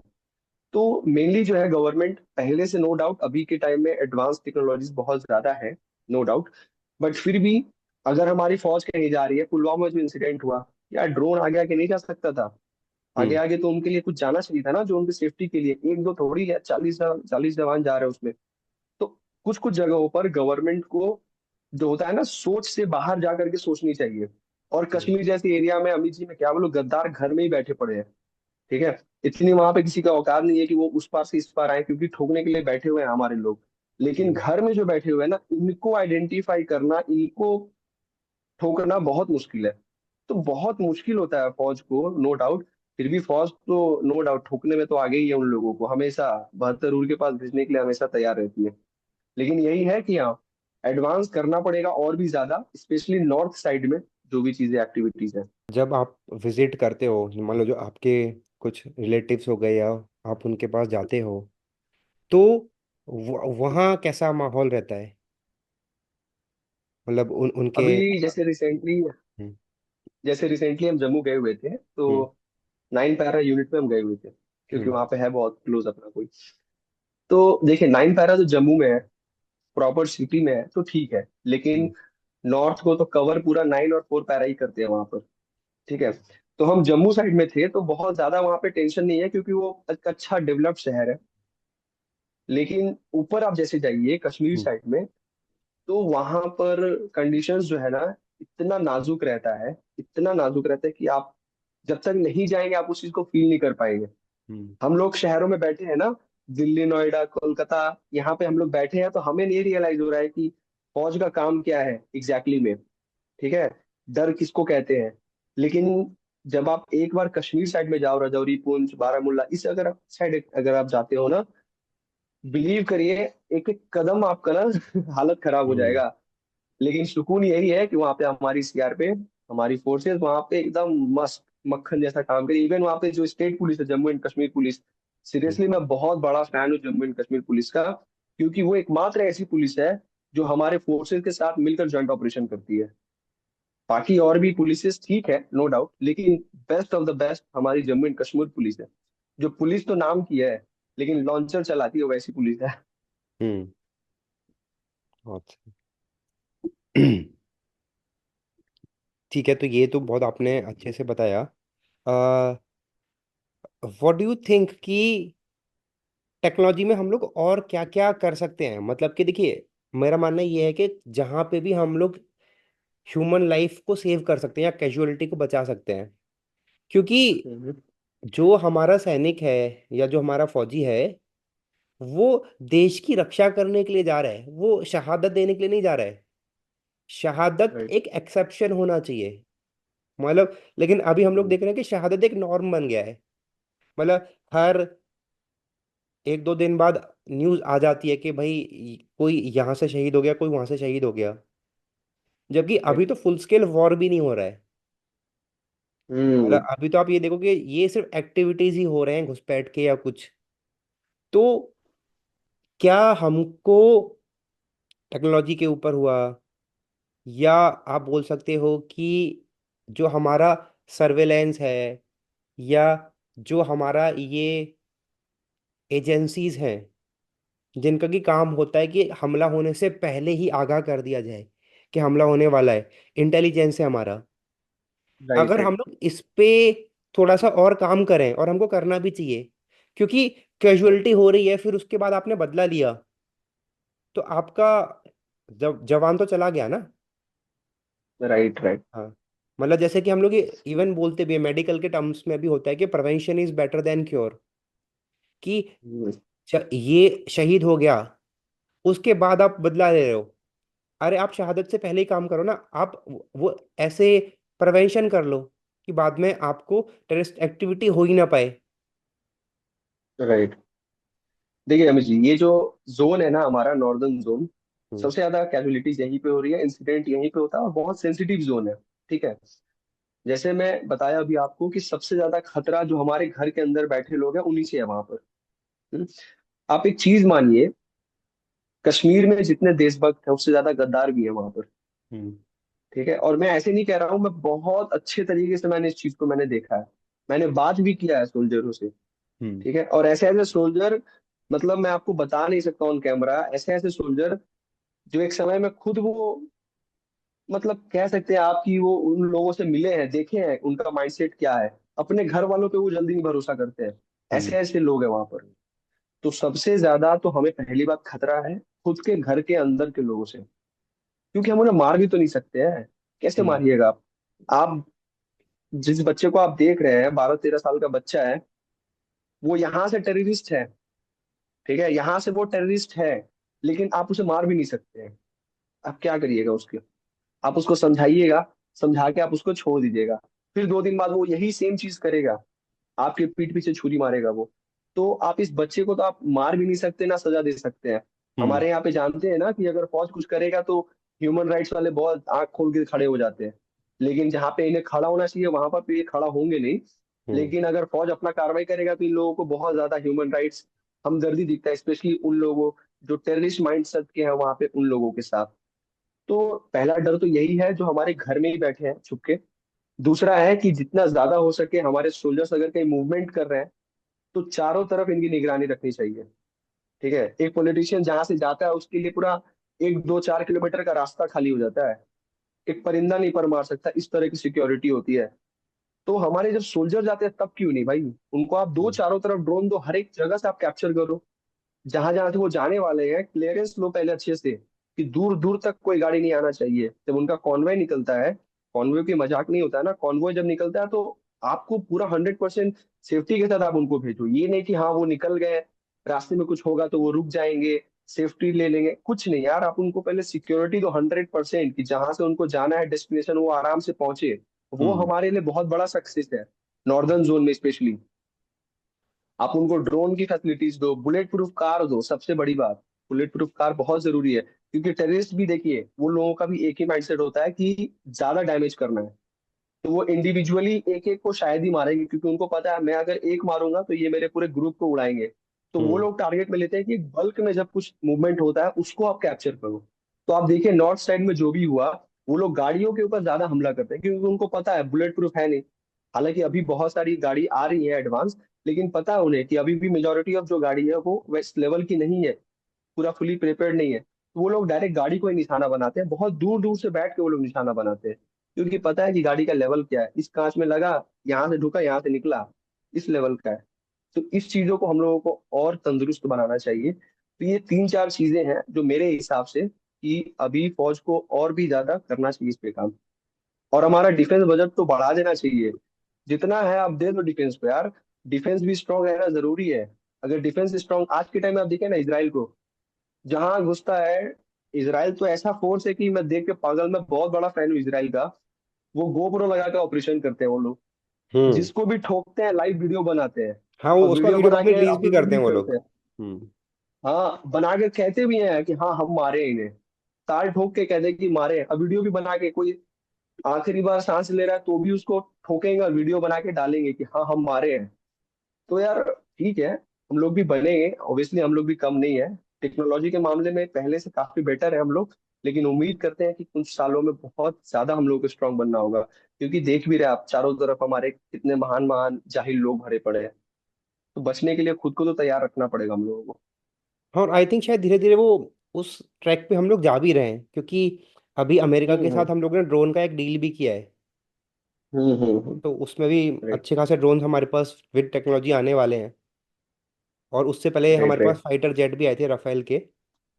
तो थोड़ा बहुत मेरे को ये भी लगता है कि जो काम आप कर रहे हो ना, कि पब्लिक को जगाने का, अगर पब्लिक ये जगेगी, अवेयर होगी, तो सरकार भी एक्शन लेगी। राइट राइट क्योंकि सरकार वही काम करती है जिससे कि उसको पब्लिक की नजरों में एक अच्छा इंप्रेशन बने।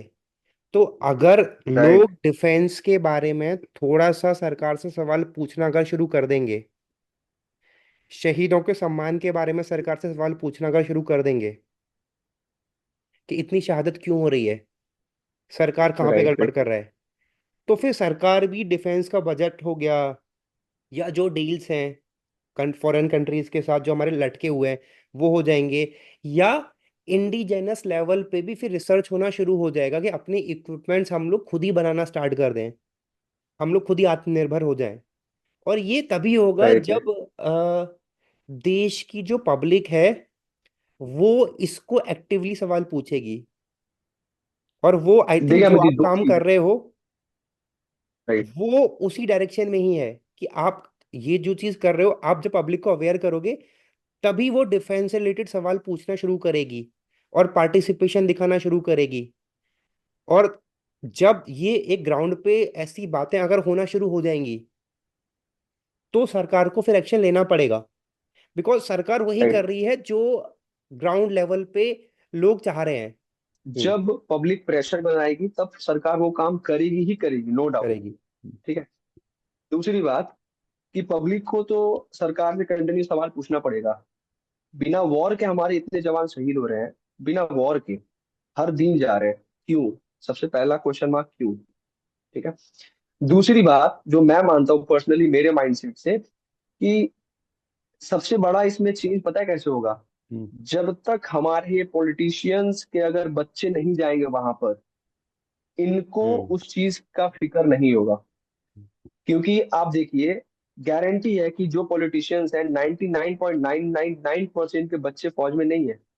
रेयरेस्ट ऑफ रेयर है, रेयरेस्ट ऑफ रेयर है। ठीक है। किसी की बेटी है, कोई रिटायर्ड अभी मिनिस्टर है, अनुराग ठाकुर जैसे, बहुत रेयरेस्ट ऑफ रेयर है, नहीं मिलेगा आपको। जब इनके बच्चे जब जाएंगे, जब वो उस चीज को फील करेंगे और जब बताएंगे फोन पे, पापा यहाँ पे ऐसा हालत है, सही करो इसको, तब इन्हें फील होगा कि ग्राउंड लेवल पर क्या क्या होता है। पहली बात तो ये तो जाएंगे नहीं कभी उस हम्म। वॉर जोन पे, तो कभी जाएंगे नहीं। तो इन्हें वो चीज तो फील होगा नहीं कि हाँ ये लोग यहाँ पर पानी तक नहीं है, 12 किलोमीटर जाते हैं पानी पीने, और जब पानी पीने जाते हैं पता चलता है 2 बूंद पानी है उस नल में। फिर वापिस आते हैं, फिर दूसरे जगह जाने हैं 10 किलोमीटर पानी पीने। तो इन लोगों को तो ये जो स्ट्रगल लाइफ है इसके बारे में एहसास है नहीं। तो मैं तो ये कहूंगा कि जब अगर आप बन रहे हो पॉलिटिशियंस, तो सबसे पहले आप कुछ 3-4 महीना वहां पे सर्व करो भाई फौज के साथ। आपको फील हो कि हमारी फौज कर क्या रही है। आपको तो फायदा ही है, हेल्थ फिटनेस आपका ठीक रहेगा। आप लोगों के साथ और डील अच्छे से करना सीखोगे, आप अपने फौज को जानोगे कि क्या प्रॉब्लम उसमें, क्या रूट कॉज है जिस वजह से इंसिडेंट हो रहा है। तो ये सब चीजें तो आप जानोगे। लेकिन कहीं ना कहीं मैं मानता हूँ कि ये जो बनते हैं नेता वेता, इनके बच्चे को भी उठा के एटलीस्ट कम से कम परमानेंट जॉब नहीं तो 2-3 साल के लिए मिलिट्री ट्रेनिंग कंपलसरी कर देनी चाहिए। ताकि इन लोगों को फील हो कि भाई एलएसी के पास, एलओसी के पास मेरा भी बच्चा है। अगर वहां पे मुस्तैदी से नहीं रहे, अगर हम अपना एडवांस टेक्नोलॉजी नहीं रखें, तो कल तो जवान जाएगा जाएगा, मेरा अपना बच्चा भी जाएगा। तो ये जो डर है ना अपने बच्चे को खोने का, ये ऑटोमेटिकली कहीं ना कहीं हमारे जो टेक्नोलॉजी है उसको बहुत स्केल अप करेगा, बहुत करेगा, बहुत। तो ये तो मतलब माइंड में लाना ही पड़ेगा। आप भी जाके सर्विस नेता बनना तो इतना आसान है, आप देश चला रहे हो यार, छोटा मोटा बात थोड़ी है। आप ऑर्डर दोगे तब जा करके वॉर होगा। तो आप उस लेवल पे आप बैठे हो, तो कम से कम आप जाके वहां पे आप कुछ सर्विस भी तो दो, 1.5-2 महीना, 1 महीना आप सर्विस दो। ग्लेशियर में जाके आप कुछ टाइम बिताओ। तो इन लोगों को वही एक चीज है मुझे, हालांकि जो यूथ है, जो इंडिया के लोग हैं, सबसे बड़ा रिस्पॉन्सिबिलिटी इनका भी है कि आप कंटिन्यू सवाल पूछो सरकार से, क्योंकि हम उनको चुन के बैठाए हैं। हम्म। ठीक है। और इनसे पूछने से हमको किसी के सलाह की जरूरत नहीं है। आप गलती करोगे हम पूछेंगे, आपका जवाब है, आपका रिस्पॉन्सिबिलिटी है जवाब देना, आपको देना ही पड़ेगा। तो हमें उनसे पूछना चाहिए। और ये तो जो सेकंड रूल है, आई थिंक ये पॉसिबल नहीं होगा कभी भी, लेकिन हाँ मेरा जो माइंडसेट है, भाई इन लोगों के बच्चे को डालो वहां। जो जहां से नेता बन रहे हैं उसके बच्चे उसी के एरिया के स्कूल से पढ़ेंगे, उसका बच्चे का अस्पताल उसी एरिया के अस्पताल में इलाज होगा। आप देखो फिर, शिक्षा बोलो, स्वास्थ्य बोलो, या डिफेंस बोलो, हर चीज नेक्स्ट लेवल पे चला जाएगा बहुत कम टाइम में, क्योंकि इनका खुद का परिवार वहां से जुड़ा हुआ है। हाँ, बिल्कुल आपने सही बात बोला कि चेंजेस हमको बहुत जगह इसलिए नहीं दिख रहे क्योंकि पॉलिटिशियंस की डायरेक्ट फैमिली या उनको कोई चीज़ जो इम्पेक्ट करे वो वहाँ पे नहीं है। अगर उनका बच्चा फौज में होगा तो वो फिर सारा काम बढ़िया करेंगे, फिर वो टेक्नोलॉजी भी लेके आएंगे, फिर वो वेपन्स भी लेके आएंगे, फिर वो बुलेट प्रूफ गाड़ियां भी लेके आएंगे। यही सेम चीज़ अगर अगर उनका बच्चा सरकारी स्कूल में पढ़ रहा है तो वो सरकारी स्कूल को भी फैसिलिटी सारी प्रोवाइड करेंगे। या अगर आसपास के जो जिला अस्पताल में उनका इलाज हो रहा है, उनके बच्चों का इलाज हो रहा है, तो वहाँ पे भी सारी फैसिलिटीज आएंगी और उसको भी एम्स के लेवल का हॉस्पिटल वो बना देंगे। और राइट। ये बात सही है और ये हमने देखा भी है कि हमारे पास रिसोर्सेज तो हैं, बट उस उन्हीं का यूटिलाइजेशन प्रॉपर इसलिए नहीं हो रहा है क्योंकि उनको डायरेक्टली कोई इम्पैक्ट नहीं पड़ रहा है।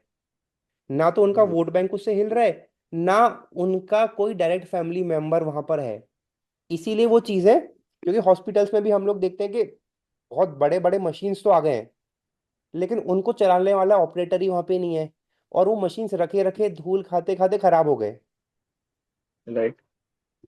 हाँ, तो ये आई थिंक तभी होगा जब एज अ कम्युनिटी हम लोग प्रेशर डाल पाएंगे, क्योंकि जो काम राइट। आप कर रहे हो वो एक तरीके से कम्युनिटी को जगाने का काम हो गया, जिससे कि लोगों के अंदर एक वो थोड़ा सा फीलिंग आए।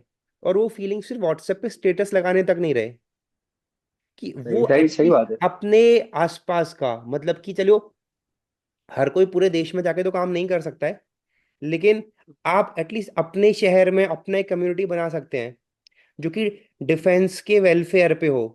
और वहां पे फिर आप देखिए कि आपके आसपास जो भी शहीद हैं, क्या उन्हें उनका पूरा हक और सम्मान मिल पा रहा है?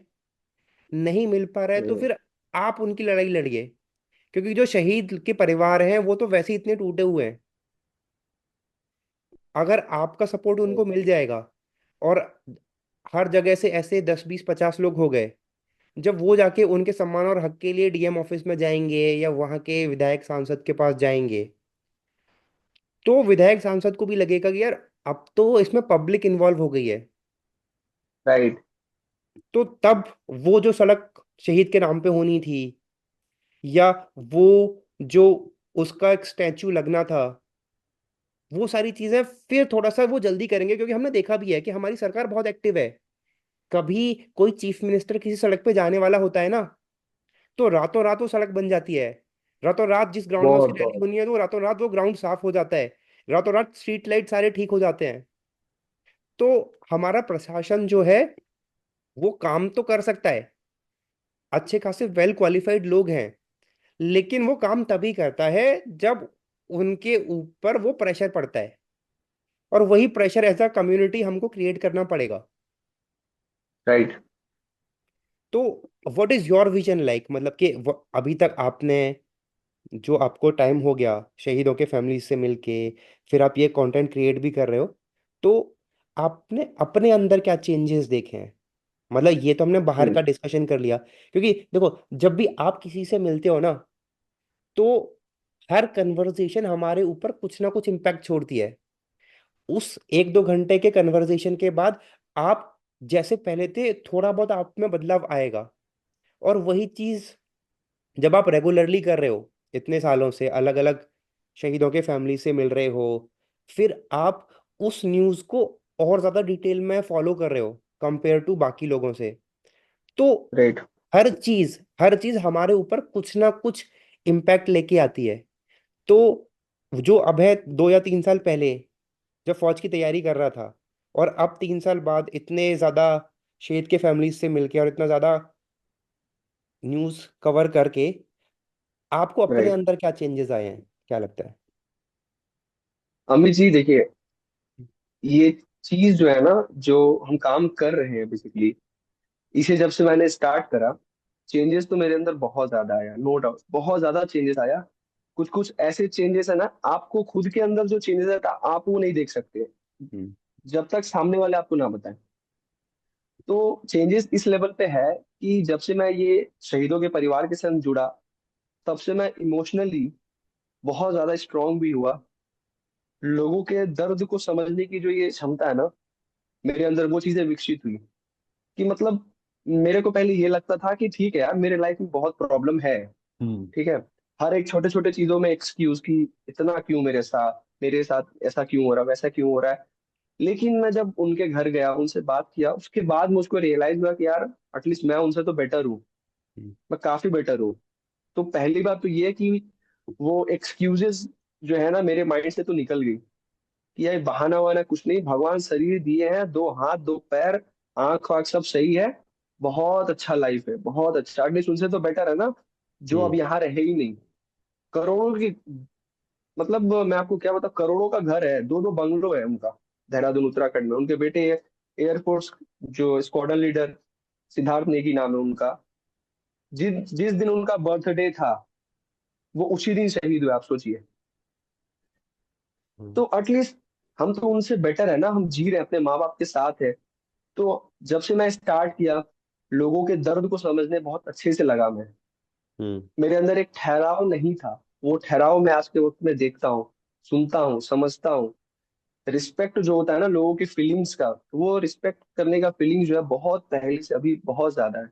आप कैसे मैनेज करते हो सारी चीजें, सारा काम ये आप खुद ही कर रहे हो? अ, आप जो ट्रैवल कर रहे हो, अलग अलग शहीदों के फैमिलीज के पास जा रहे हो, या ये कंटेंट क्रिएट कर रहे हो, इसमें आपका टाइम और एफर्ट लग रहा है, तो financially how are you managing your self? ठीक है अमित जी, अभी तक हम जितने घरों को हमने विजिट करा, ऑलमोस्ट हम लोग बाहर जाते हैं, नो डाउट खर्च तो होता ही है पैसा। इनिशियली स्टेज में हम खुद ही बेयर करते हैं, किसी से हम 1 रुपया नहीं लेते हैं। इवन ऐसा भी हुआ इंसिडेंट कि हम जब शहीद परिवार के घर गए, और सबसे बड़ी बात है कि हम सिर्फ जाते नहीं है, हम उनको उनके बच्चे के साथ पोर्ट्रेट भी देते हैं हम लोग। हम्म। आप देखे होंगे वीडियोस में, हम लोग पोर्ट्रेट भी देते हैं, तो उसका भी एक अच्छा खासा कॉस्ट आता है, हम्म। Plus travelling. और उस पोर्ट्रेट को इतने अच्छे से हम लोगों को ले जाना पड़ता है कि ट्रेनों में हम लोग जाते हैं, हम्म। स्लीपर कोचेस में जाते हैं, भाई एसी में तो नहीं जा सकते कि उसको हम लोग एकदम अच्छे से रखेंगे, स्लीपर में ही जाते हैं, अच्छे से रैपिंग करके, जैसे बच्चे को संभाल के ले जाते हैं ना, वैसे संभाल के हम लोग ले जाते हैं। तो देखिए कॉस्ट बहुत आता है। अगर हम लोग एक बार हम लोग प्लानिंग करके बाहर निकले, तो टोटल अगर आप देखें तो 25 से 30 हजार के ऊपर ही खर्च आता है, पूरा इंक्लूड। लेकिन हम लोग किसी से 1 रुपया नहीं मांगते, किसी से नहीं मांगते। इवन लोग कहते हैं सपोर्ट करेंगे करेंगे, लेकिन हमें उस चीजों का फर्क भी नहीं पड़ता, आप करो या ना करो, क्योंकि मैं जब से ये चीज को स्टार्ट किया, तो मैं आप लोगों के भरोसे नहीं स्टार्ट किया कि आप सपोर्ट करेंगे तो ही हम आगे बढ़ेंगे, नहीं। हम्म। अपने दम पे मैं और मेरा फ्रेंड, हम दोनों, जैसे मेरा फ्रेंड है उनका नाम है विकास ठाकुर, वो आप विश्वास करिए वो ड्राइविंग करते हैं। हम्म। वो ड्राइविंग करते हैं और मैं ट्यूशन पढ़ाता हूँ बच्चों को, ट्यूटर। इसके बावजूद भी हम अपना सेविंग्स करते हैं, ठीक है। और यूट्यूब से 1-2 मंथ में कुछ अमाउंट आ जाता है जिसको हम सेव करते हैं। इन सब चीजों के साथ मुश्किल होता है, नो डाउट बहुत मुश्किल होता है। ऐसा मुश्किल होता है कि कभी कभी हम लोग खुद भी थक जाते हैं कि यार कैसे होगा इस टाइम पे, उस टाइम कैसे होगा। लेकिन फिर भी, अब कहिए भगवान हमारे साथ रहते हैं, या फिर वो परिवार जिनके पास हम जाने वाले हैं, उनका प्यार है वो, कि किसी भी तरह वो चीजें मैनेज हो जाती है। ठीक है, हम लोग मैनेज कर लेते हैं, पहुंच जाते हैं, मिल लेते हैं। और जब एक बार उन परिवार से मिल लेते हैं ना, उनका जब दर्द सुन लेते हैं, उनसे जब गले लगा लेते हैं, तब फील होता है यार कुछ नहीं ऐसा, और कितना पैसा आएगा जाएगा। तो पैसा तो जो है वो हमारे लिए स्टार्टिंग से वो सेकेंडरी थिंग्स था। हम लोगों ने पैसा को कभी सोच के यूट्यूब पर आए ही नहीं हम लोग। बस ये माइंड में था कि ये चीज करना है, मतलब करना है। हम लोगों ने सर्च भी किया, तो बहुत सारे ऐसे चैनल भी आए जहाँ पे इक्का दुक्का परिवार के इंटरव्यू है। उसके हम्म। बाद तो दूर दूर तक वो लोग कभी आए नहीं। तो उसके बाद हमने सोचा कि नहीं, ये तो अपने को करना है। बेनिफिट हो, प्रॉफिट हो, लॉस हो, वो हमारे माइंड में कुछ था ही नहीं स्टार्टिंग से। बस एक चीज था कि जितने भी शहीद हैं सबकी कहानी को कवर करना है, ताकि बच्चे को, एक एक बच्चे को एहसास हो कि आजादी जो हमें मिली है वो मुफ्त में नहीं मिली है। कोई एक ऐसा है जो इस आजादी का जो आउटपुट है ना वो चुका रहा है, कि आजादी हमें मिली है जो। तो एक ऐसा है जो हमें आपको नहीं जानता, फिर भी हंसते हंसते वो अपना बलिदान दे रहे हैं, अपने परिवार बच्चे सबको छोड़ के हैं। तो इतना आसान तो नहीं है ना, किसी का बलिदान इस तरह से व्यर्थ जाएगा। तो उसके लिए हम, हमारी टीम, हमारे जितने भी लोग हमारे साथ हैं, हम सब जुड़े हुए हैं। हर एक को ये चीज हम रियलाइज करा के ही रहेंगे कि अभी आप जो सांस ले रहे हैं ना, ये सांस फ्री में आप नहीं ले रहे हैं। कोई है जो वहां पर अपना कीमत चुका रहा है, अपना खून दे रहा है देश के लिए। देखो, टफ टाइम्स तो सबके साथ आते हैं, और बहुत हम्म। बार ऐसा होता है कि हम लोग खुद ही डिमोटिवेट हो जाते हैं, जैसे आपने बताया भी कि जब आप उन लोगों को देख रहे हो जो कि इधर इंडिया का फ्लैग है, इधर पाकिस्तान का फ्लैग है, और सोशल मीडिया पे डाल रहे हैं, एंजॉय कर रहे हैं, मैचेस वगैरह देख रहे हैं, तो कभी कभी आपको भी ऐसा लगता होगा कि यार, मैं जो ये चीज़ कर रहा हूँ, मैं इतना एफर्ट कर रहा हूँ, और फिर भी जो चेंज मैं लेके आने के लिए सोच रहा था वो उस लेवल पर आ नहीं पा रहा है। ऐसे डिमोटिवेशन की सिचुएशन में आप अपने आप को कैसे मोटिवेट करते हो कि बहुत लंबी लड़ाई है, इतना जल्दी कोई चेंजेस नहीं आएंगे, अभी तो मैं और एफर्ट करूंगा? तो आप कैसे मोटिवेट करते हो अपने आप को? देखिए अमित जी, मैं जब कंटेंट देखता हूँ ना लोगों का, हम्म। मैं ऐसा नहीं कहूंगा सब गलत कंटेंट बना रहा है, लेकिन मेजोरिटी जो आज के टाइम में यूथ वो गलत कंटेंट बना रही है, ठीक है। जब मैं वैसा कंटेंट देखता हूँ जिसके ऊपर जो लड़कियां हैं अर्धनग्न अवस्था में है, वो क्या कर रही अच्छा। हैं, कंटेंट बना रही हैं, हम्म। और उनको चाहने वाले लाखों करोड़ों लोग हैं। उनके लाइक्स अगर आप देखो 2 मिलियन 4 मिलियन लाइक्स है, हम्म। व्यूज है 5 मिलियन 10 मिलियन, कमेंट्स है। तो जब मैं ये सोचता हूँ पॉजिटिव, मैं हर नेगेटिव चीज में पॉजिटिव खोजता हूँ, लेकिन मैं जब सोचता हूँ कि ऐसे वाहियात कंटेंट को लोग चाहने वाले हैं, हम्म। लाखों करोड़ों लोग चाहने वाले हैं, तो भाई हम तो कंट्री के लिए काम कर रहे हैं, लोग हमें भी चाहेंगे। नो डाउट कभी कभी हम ऐसे कंटेंट देखते हैं जो देखने लायक नहीं है कि आप अपने फैमिली के साथ आप देख सको, लेकिन उस कंटेंट में आप देखो मिलियंस ऑफ व्यूज है, मिलियंस ऑफ लाइक्स है, वैसे वैसे वाहियात कंटेंट पे तो कभी कभी डिमोटिवेशन मिलता है, नो डाउट। लेकिन इतने अपने अंदर वो पावर है कि हम उसे इग्नोर करते हैं। बस ये हमारे माइंडसेट में रहता है, आज नहीं तो कल हम्म। भाई तुमको तो याद दिला के ही रहेंगे कि तुम्हारे लिए किसने अपना बलिदान दिया। इतने फ्री में तुम जो जिंदगी जी रहे हो, तुम ये डिजर्व नहीं करते हो, लेकिन कोई है जो तुमको ये सांस जो है ना खुले में लेने की परमिशन दे रहा है। तो ये तो हमारे स्टार्टिंग से ही है, स्टार्टिंग से। और ये गुस्सा भी है कि लोग ऐसे चीजों को क्यों प्रमोट कर रहे हैं, समझ में नहीं आ रहा। जिसके अगर आप कोई कंटेंट अपने फैमिली के साथ नहीं देख पा रहे हो, हम्म। तो वो किस बात का कंटेंट है। तो ये हमें प्राउड होता है कि हम ऐसा चीज बनाते हैं, ऐसा वीडियोस बनाते हैं, ऐसी चीजों को लोगों के सामने रखते हैं जिसमें पूरा परिवार बैठ के देख सके, और जो देखे उसके आंख से आंसू क्या समुद्र बन के निकले वो आंसू। ऐसा चीजों को हम लोगों के सामने रखते हैं। तो ये खुद में एक मोटिवेशन है, जब परिवारों से मिलते हैं तो उनका जो प्यार है, जो वो कहते हैं, हम हमें पर्सनली कहते हैं ऑन कैमरा बिहाइंड कैमरा, वो हमारे लिए बहुत बड़ा मोटिवेशन है, जो हमें मजबूर करता है कि हम फिर से उनके घर जाएं, फिर से किसी और शहीद की कहानी को कवर करें। मतलब बलिदान समझिए तो आप एक ऐसा स्टेज है जो इंसान, जो फोर्सेज है, अपने लाइफ को देने के लिए हंसते हंसते तैयार है। उनको इसके आगे किसी के बारे में सोचना ही नहीं है। राइट। और इसके नीचे अगर मैं आपको दिखाऊं तो ये लिखा है नेशन फर्स्ट। Nation first. सही बात है। राइट। तो ये एक ऐसा चीज है, हमारे देश के लिए देश से ऊपर कुछ नहीं है। हम्म। और उसके लिए हमारे सोल्जर जो है हर दिन अपना बलिदान दे रहे हैं। और हमारे स्पेशल फोर्सेस तो हमेशा तैयार है, किसी भी हाल में आप कहीं भेज दो, जंगल सूखा, रेगिस्तान, पानी, माउंट एवरेस्ट, हमेशा वो तैयार है। तो ये बलिदान उनको डेडिकेटेड करते हैं। और ये टी शर्ट जो है मुझे कैप्टन तुषार महाजन सर के फादर ने दिया था, जब उनके घर हम गए थे, जब गया हुआ था 9 पर वहां पर नॉर्दर्न कमांड हेडक्वार्टर, तो वहां से मैं ये लेकर के आया था। हम्म। अरे बहुत बढ़िया। गुड, ये वेरी मग्गा गुड। है उनका। ये 1 किलो का सिर्फ मग्गा है। अच्छा, अच्छा, अच्छा। बहुत सही। तो मतलब ये प्यार है, ये सपोर्ट है। अब ये चीजें जो है ना, हम हम्म। मार्केट से खरीद करके नहीं पहन सकते, सही बात है। हमारी इतनी औकात ही नहीं है। अगर अब बताऊं तो इससे पहनने की हमारी औकात ही नहीं है।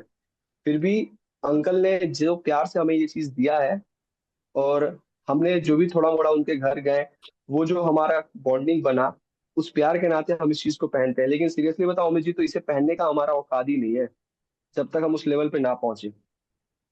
और आजकल के मैं यूथ को देखता हूँ, ऐसे ऐसे बहुत सारे लोग हैं जो नॉर्मल पहन के, कैमोफ्लेज यूनिफॉर्म पहन के, पैंट हो गया, शर्ट हो गया, फौज का कुछ रिश्ता नहीं है इनका, आर्मी का एक कोई मतलब ही नहीं है इन्हें।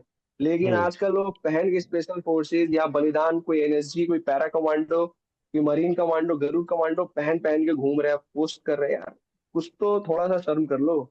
उसे पहनने के लिए कितना कुछ गंवाना पड़ता है। सही अगर बात आप है। उस फील्ड में हो, आप उस फील्ड के लिए अगर आप काम कर रहे हो, तब समझ में आता है कि ठीक है आपका वो पैशन है। अगर आप उस फील्ड के लिए आप काम कर रहे हो, फौज के लिए आप काम कर रहे हो, उससे रिलेटेड आप कंटेंट बना रहे हो, तो समझ में आता है कि आपके अंदर वो पैट्रियोटिज्म है, तब आप पहनो, कोई डाउट नहीं है। लेकिन यार अगर आप कुछ, आपके लिए देशभक्ति है ही नहीं, मायने नहीं रखती, अगर आप 2 दिन वाले देशभक्त हो और आप बलिदान पहन रहे हो, कैमोफ्लेज यूनिफॉर्म पहन रहे हो, क्या मतलब बनता है इन सब चीजों का।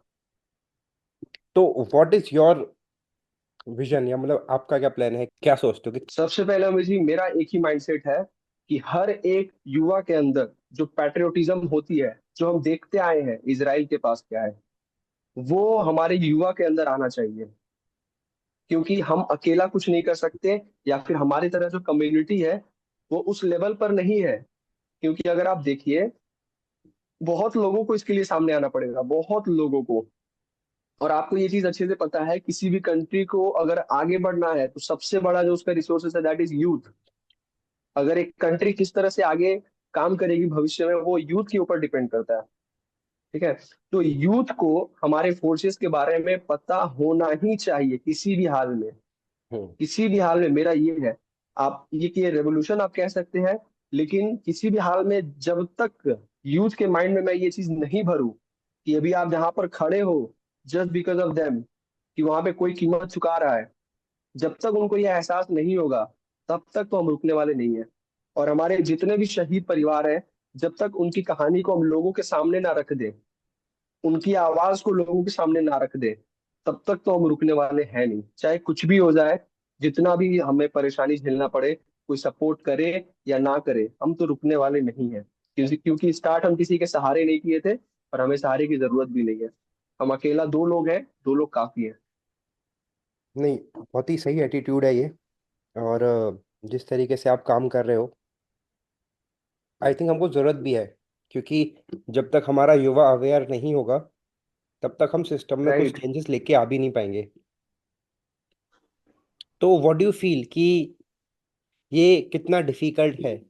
और इसमें जो मान लो आपको सुन रहा है, अगर वो भी चाहता है कि अपने लेवल पे वो भी कुछ ऐसा काम करे कि आपके मिशन में वो सपोर्ट कर पाए, या इंडिविजुअली वो कुछ कर पाए, या कम्युनिटी लेवल पे वो कुछ कर पाए, तो आप उसको क्या एडवाइस दोगे? या मान लो कोई आपके साथ जुड़ के कुछ आपको सपोर्ट करना चाहता है, तो वो कैसे कर सकता है?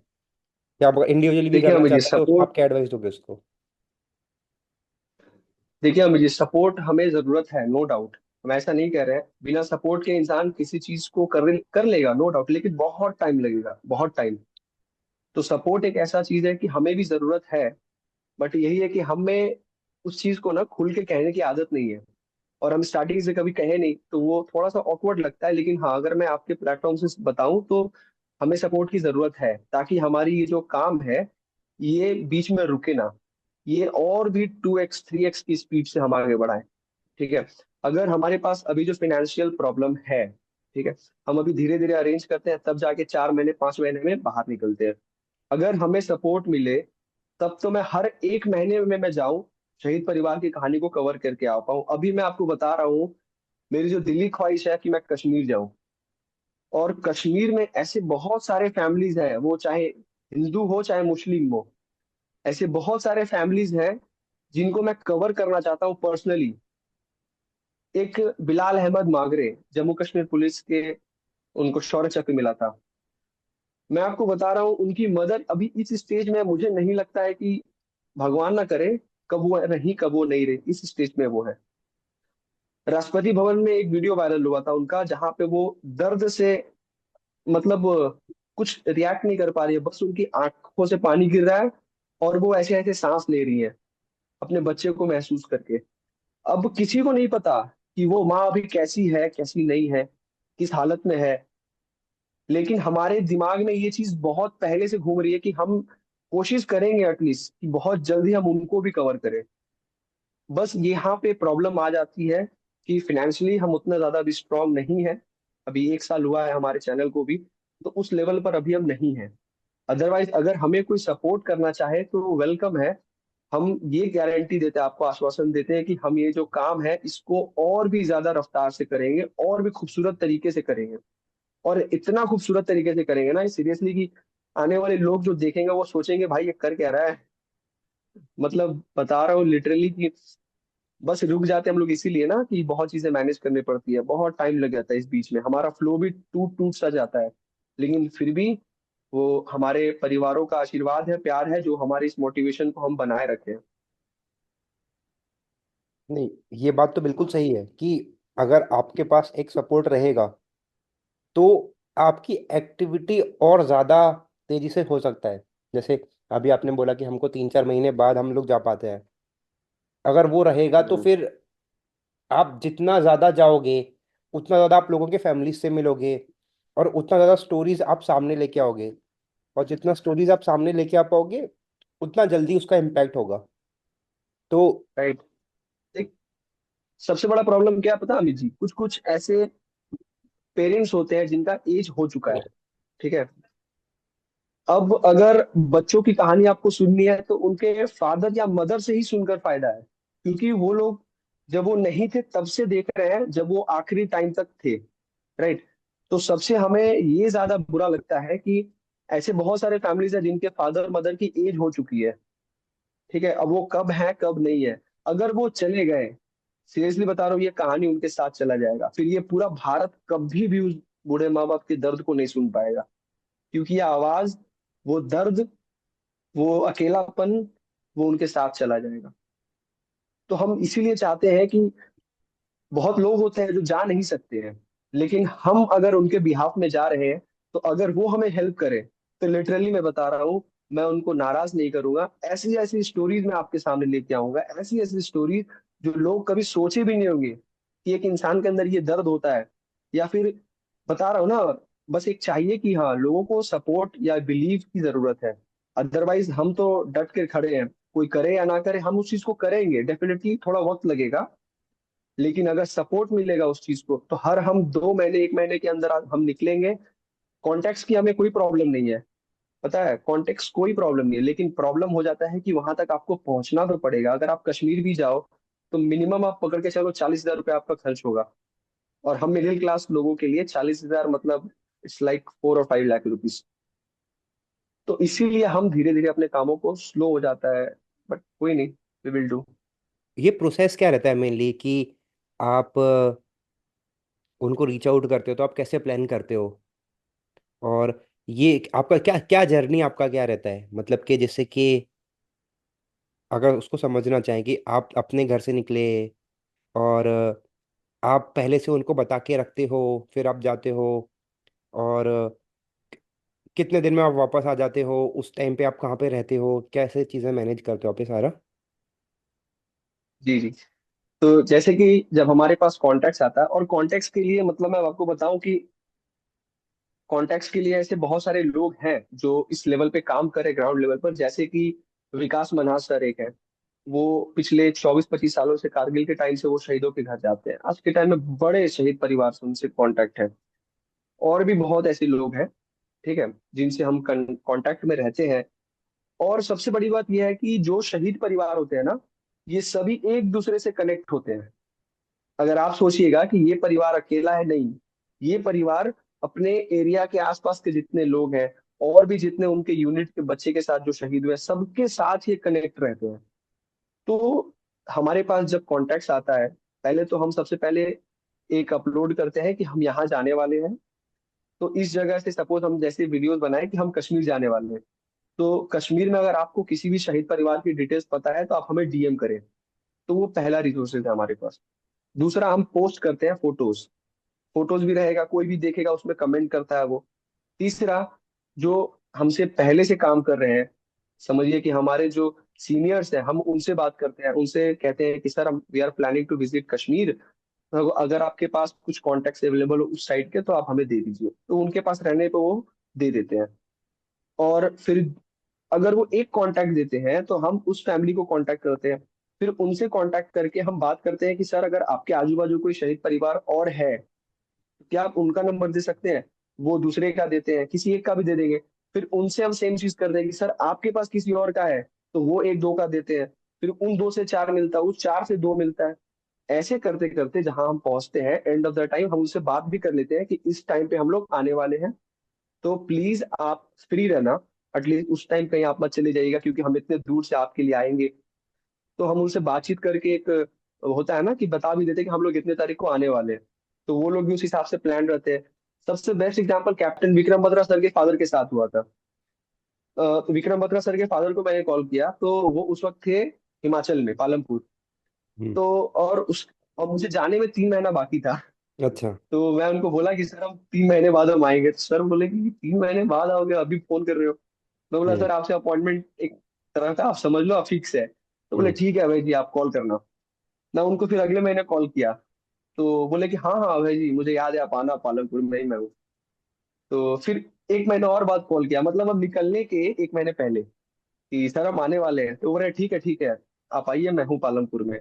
अब निकलने के 10-12 दिन पहले मैंने कॉल किया कि सर हम लोग अब निकलने वाले हैं, तो हम लोग कितने तारीख को पहुंचेंगे? अब उनका कहना है कि हम तो अब है चंडीगढ़ में हैं। अरे।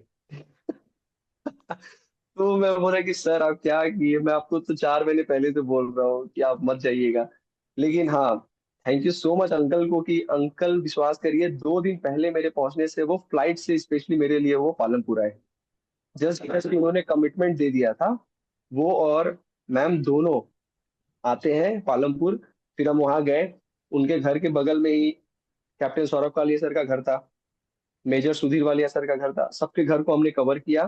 फिर उसके बाद हम उनके घर गए। तो हम लोग ऑलमोस्ट उनके घर पे थे, 2 ढाई घंटा थे। फिर उनसे बातचीत किए। तो बातचीत करने के बाद फिर हम वहां से निकले। तो इस तरह से हम कांटेक्ट को बैठाते हैं कि उनसे हम टच में रहते हैं कंटिन्यू। अगर आप टच में नहीं रहिएगा तो कोई भी आप सडनली 5 मंथ बाद कॉल करिए कि सर हम निकल के आ रहे हैं, कौन कहाँ रहेगा कुछ नहीं पता ना।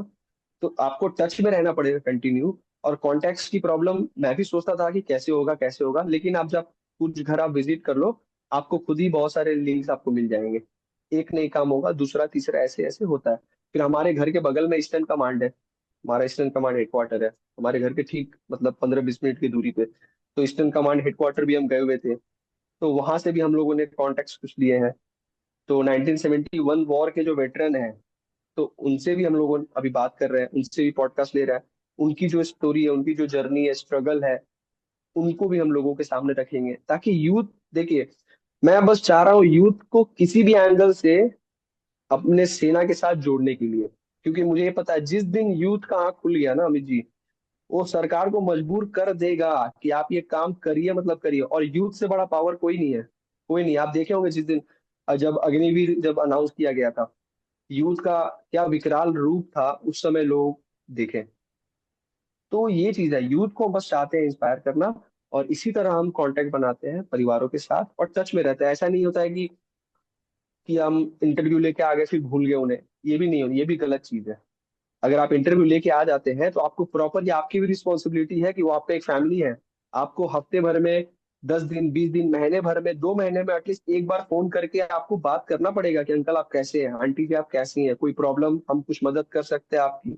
आपको एक फैमिली जैसा बिहेव करना पड़ेगा, ताकि आपके जाने के बाद अगर कोई और आता है तो आपका जो इमेज है ना वो एकदम क्रिस्टल क्लियर हो कि हाँ ये अभय आया था। और मैं आज भी जहां से आया हूँ, अगर कोई जाकर मेरे बैकग्राउंड के बारे में पूछे, शायद ही कोई ऐसा परिवार है जिससे मैं बात नहीं करता। कितने शहीद के परिवारों से आप बात कर चुके हो? और जो आप बात बता रहे थे कि मेरे को ये 4-5 महीने पहले से उनको बताना पड़ता है या 2-3 महीने पहले बताना पड़ता है, तो ये 3-4 महीने का गैप क्यों हो पा रहा है? क्योंकि आपके पास रिसोर्सेज कम है इसलिए आप 3-4 महीने में एक बार ही जा पा रहे हो। और अगर रिसोर्सेज ज़्यादा राइट। हो गए तो फिर आप हर महीने जा सकते हो, 10-15 दिन में जा सकते हो। राइट, जैसे कि रिसोर्सेज की अगर हम बात करें कि हमारे पास रिसोर्सेज में फाइनेंशियली प्रॉब्लम है, ठीक है, इस वजह से हम लोग 4-5 महीने में जाते हैं। अभी आपने अगर कितने हमारे पास रिसोर्स, शहीद के परिवारों के साथ ये डिस्कशन कर चुके हो आप, इंटरव्यू वगैरह? अभी तक हम लोग शहीद परिवार के साथ टोटल अगर हम लोग देखें 17 शहीद परिवार से हम लोग मिले। 17 शहीद परिवार है। और कुछ कुछ वेटरन्स भी हैं जिनके साथ हम लोगों ने इंटरव्यू लिया। तो और हम लोग बाकी अपने तरफ से वीडियोस बना रहे हैं। हम्म। तो 17 शहीद परिवार है पिछले 1 सालों में। सिर्फ इसीलिए कि हमें बहुत चीजें मैनेज करनी पड़ती है, बहुत चीजें। अगर मैं ट्यूशन पढ़ाता हूँ तो मैं छुट्टी लेकर के मुझे जाना पड़ता है। जो मेरे फ्रेंड है वो ड्राइवर है तो उन्हें छुट्टी लेके जाना पड़ता है। तो एक बर्डन भी रहता है कि आना है फिर जल्दी। तो वो फ्रीडम खुली हाथों से हम काम नहीं कर पाते। अगर हमारा ये कंप्लीटली यही काम रहता तो आप बिलीव करिए, अगर हम एक बार निकले 25-30 परिवार से कम इंटरव्यू लेके ही नहीं आएंगे। ऐसा है, अगर आप कहीं जाओ शहीद परिवार के घर, तो आपको सिर्फ खोजने की जरूरत है। उस परिवार के आसपास आपको कितने सारे शहीद परिवार मिलेंगे। बस आपको, आपके पास 2 चीज होना चाहिए, पैसा होना चाहिए, टाइम होना चाहिए। आप 2 चीज लेके जाओ, आप बहुत सारी स्टोरीज को आप लेकर के आओगे। कितने शहीद परिवार होंगे, मतलब कोई आपके पास एक कोई नंबर हो कि हाँ इतने शहीद परिवार हैं? अगर मेरे पास रिसोर्सेज होगा तो ये इतने हजारों लोग हैं, और मैं तो सिर्फ 17 या 18-20 लोगों तक ही पहुंच पाया हूँ। तो अभी तो मैंने 1% भी कवर नहीं कर पाया। तो वो क्या नंबर राइट। रहेगा अगर बताना चाहो तो? अभी मेरे पास एक पीडीएफ है, हम्म। ठीक है, एक्सेल पीडीएफ है। उस पीडीएफ में मैं आईएमए गया हुआ था, इंडियन मिलिट्री एकेडमी। तो वहाँ पे कर्नल साहब थे, फोर जाट के, कैप्टन सौरभ कालिया सर के रेजिमेंट के। तो वो कर्नल साहब से मैं जब बात किया तो कर्नल साहब ने मुझे कॉन्टेक्ट दिया कि आप इन कहानी को कवर करो। एक पीडीएफ में ऑलमोस्ट 400 कॉन्टेक्ट है, 400, ठीक है। मेजोरिटी जो है वो राजस्थान के हैं, कुछ वहाँ के यूपी के हैं, कुछ बिहार के हैं, मध्य प्रदेश के हैं, ठीक, झारखंड के हैं, कुछ कुछ मुंबई के हैं। तो ये सोचिए 5-6 अलग अलग स्टेट्स में है। तो सबसे पहले तो मैं 400 कॉन्टेक्ट को फुलफिल कर सकता हूँ। हम्म। ये 400 है। मेरे साथ जो लोग जुड़े हुए हैं, मैं कुछ कुछ ऐसे ग्रुप्स में भी हूँ, शहीद परिवार के ग्रुप्स में ऐड हूँ, जहाँ बड़े सारे, अगर मैं कॉन्टेक्ट खोजने पे निकल जाऊं तो मुझे नहीं लगता है कि कोई प्रॉब्लम होगा। कोई प्रॉब्लम नहीं हो, अगर मैं कश्मीर जाऊं तो 10-12 इंटरव्यूज तो मैं ऐसे ही लेके आ जाऊं। कश्मीर अगर मैं गया तो ऐसे ऐसे है। फिर अगर आप साउथ में चले जाएं तो साउथ में तेलंगाना साइड में भी कुछ कुछ कॉन्टेक्ट्स है। बिहार यूपी में कुछ कुछ परिवार है। अब ये प्रॉब्लम हो जाता है ना अभी जी की, एक दो फैमिलीज के लिए उतना दूर अब कैसे हम जाए। हम्म। बात ये है, अगर आप एक बार जाओ, मिनिमम अगर आप 10 परिवार से इंटरव्यू लेके आते हैं तो वो आपका फ्रूटफुल है पूरा जर्नी। लेकिन एक दो परिवार से अगर हम मिलने के लिए क्या करना पड़ता है पता है, सामने से बुरा इसलिए हमें लगता है ना कि फैमिली भी सामने से अप्रोच करती है कि भाई जी मेरे घर आइए आप, ठीक है, इनकी स्टोरी भी कवर कर लीजिए। फैमिलीज तो कह देती है, लेकिन वो जो पेन है वो हम लोग जानते हैं ना कि किस तरह से अब हम मैनेज करें। हम्म। अभी हम जाके आ जाएंगे, जितना हमारा सेविंग्स हम यहाँ लगा दिए, अब आने के बाद फिर से नेक्स्ट जाने के लिए हम लोगों को सेविंग करना होगा 1-2 महीने बाद, क्योंकि हम अभी जाएंगे तो एक दो कहानी लेके आ पाएंगे। फिर एक्चुअल में तो जितना बल्क में आप लेके आएंगे आपका ना फायदा है। और उतने तो हम लोग कोई टाटा बिल्डर है नहीं, चाहे हम लोग कोई फंड कोई कुछ तो कर नहीं रहा है ना कि हम लोग एक दो कहानी मिली है फिर भी हम निकल जाए यहाँ से। तो यही है, इनिशियल स्टेज में खुद से है तो बहुत चीजें सैक्रिफाइस करनी पड़ती है। मतलब स्टोरीज तो बहुत सारी हैं सुनाने के लिए, लेकिन बहुत बहुत बहुत रिसोर्सेज कम है तो हम लोग उतने स्टोरीज आप नहीं सुना पा रहे अभी। ऐसी ऐसी कहानी है, ऐसी ऐसी कहानी है। अगर आप कश्मीर चले गए ना, मतलब आप बिलीव नहीं करोगे, आपको ऐसी ऐसी कहानी मिलेगी। जो परिवार से एक बेटा था चला गया, बूढ़ी माँ अकेले बैठी है। जिसका दो बेटा था, दोनों बेटा शहीद हो गया, माँ बाप अकेले बैठे हैं। फादर अभी आज के टाइम में अकेले हैं। तो वो, आप जब उनसे बात करिएगा तब तो उनके दर्द को आप जानिएगा। वरना तो हर इंसान को अपना दर्द सबसे सुप्रीम लगता है। लेकिन आप जब वैसे लोगों से कनेक्ट करिएगा तब आपको असली चेहरा पता चलेगा कि दर्द का चेहरा कितना अलग अलग रकम का होता है। तो हम नहीं जा पा रहे हैं, इसीलिए कश्मीर से बहुत सारे state police, Jammu Kashmir police की भी है जिन्हें शौर्य चक्र मिला हुआ है, कीर्ति चक्र मिला है। अभी रिसेंटली आप देखिए कैप्टन अंशुमन सिंह, हम्म। जिनको कीर्ति चक्र मिला है एफसी के, इनके फादर मदर से मेरी बात होती है, वो लखनऊ से है। अंकल से मेरी बात होती है, अंकल भी बुला रहे हैं कि आओ अब है। लेकिन अब एक इंटरव्यू के लिए अब उतना दूर जाना आना, चीजों को छुट्टी करना, मेरे और मेरे जो भाई हैं उनके लिए, फिर मैनेज जो है उसको फिर करना, मतलब आप समझ सकते हैं ना, बहुत है प्रॉब्लम। और हमारा ये, मतलब बहुत चीजें हैं जो मैं बता भी नहीं सकता। हाँ, मतलब ये एक ऐसा चीज है कि मान लो अगर कोई न्यूज़ चैनल होता है वो आपको सपोर्ट करता है, या हम्म। कोई और ये जो बड़े कॉरपोरेट्स हैं या कुछ प्लेटफॉर्म्स हैं, अगर वो आपको सपोर्ट कर दें, तो फिर तो आप एक स्टोरी के लिए भी लखनऊ जा सकते हो, कि आप गए क्यों और नहीं, कनेक्ट करके वापस आ गए। मैं आपको बता रहा हूँ, पैराट्रूपर प्रमोद नेगी, जो 9 हम्म। पैरा एसएफ से थे, उनका घर पड़ता है हिमाचल के शिलाई गांव में। आप बस गूगल मैप आप ओपन करो, शिलाई मैप ऐसा जगह है। शिलाई जो है वो मनाली से लगभग 100-200 किलोमीटर ऐसे डिस्टेंस पे पहले। हम्म। अब वो ऐसा जगह है ना, वहां पर पहुंचने के लिए आप समझो तो आपको बहुत संघर्ष करना पड़ेगा। ठीक है, हम वहां तक पहुंच गए। वहां तक वो भी उनके बच्चे का फोटो लेकर के, खाली हाथ नहीं, उनके बच्चे का पोर्ट्रेट लेकर के। उनका एक बेटा 9 पैरा एसएफ में शहीद हो गया, आईडी ब्लास्ट में। हम्म। दूसरा बेटा अभी भी सर्विंग में है। सोचिए, और कोई नहीं है घर पे, एक बेटी है, बस वो दीदी है उनके साथ, और कोई नहीं है। अब वो बूढ़े माँ बाप है। हम उनके घर पहुंच गए जहां पर जाने के लिए कोई रिसोर्सेस नहीं था। सोचिए, 4-5 बस हम चेंज किए, पहाड़ चढ़े। वो पहाड़ ढलान, पूरा खड़ा पहाड़ चढ़ना पड़ा हम लोगों को, लेकिन हम लोग पहुंच गए। और सही सलामत उनके घर पहुंचकर उनके बेटे को हम लोग फोटो दे दिए। हम बोले माता जी ये मेरा काम था, ये मैं पूरा किया अपना। तो हमें बस फाइनेंशियली प्रॉब्लम है, रिसोर्सेज की प्रॉब्लम है, उसके बाद तो चांद में भी कोई परिवार रहेगा तो जाके मुझसे मिलकर उनकी कहानी को लोगों के सामने रखेंगे। तो आपने कभी किसी ये प्लान किया है कि ये रिसोर्सेज जो फंड के आ रहे हैं इसको कैसे सॉल्व किया जा सकता है? मतलब कि किसी न्यूज़ चैनल के साथ रीच आउट किया जाए, या जो सीएसआर एक्टिविटीज़ होती हैं बड़े बड़े कंपनीज के, उनको रीच आउट किया जाए कि हम लोग ऐसा ऐसा शहीदों के परिवार के साथ एक इंटरव्यू की सीरीज करने वाले हैं। और क्योंकि हमने देखा है ना कि ऐसे न्यूज़ वगैरह में या टीवी चैनल्स पे या ओटीटी पे भी कुछ डॉक्यूमेंट्री या सीरीज ऐसे आते हैं जो कि जी जी। वो प्लेटफॉर्म्स भी फिर सपोर्ट करते हैं। तो अगर ऐसा कुछ आप करो तो शायद आप ज़्यादा लोगों तक पहुंच पाओ। तो उसके बारे में कुछ सोचा है अभी ऐसा, या? जी अल्लू जी, मैं अगर आपको ईमानदारी से बताऊं तो मुझे इस चीज के बारे में बहुत ज्यादा आइडिया नहीं है कि हम्म। किस तरह से ब्रांड्स को हम डील मतलब रिक्वेस्ट करें, या फिर जो अलग अलग लोग हैं जो हेल्प कर सकते हैं किस तरह से हम उन्हें मेल करें। तो मुझे आइडिया नहीं है, तो मैं इन चीजों में नहीं पड़ता ज्यादा। मैं बस वेट करता हूँ कि किसी को अच्छा लगे तो एटलीस्ट कोई सामने से एक बार आकर के बोले।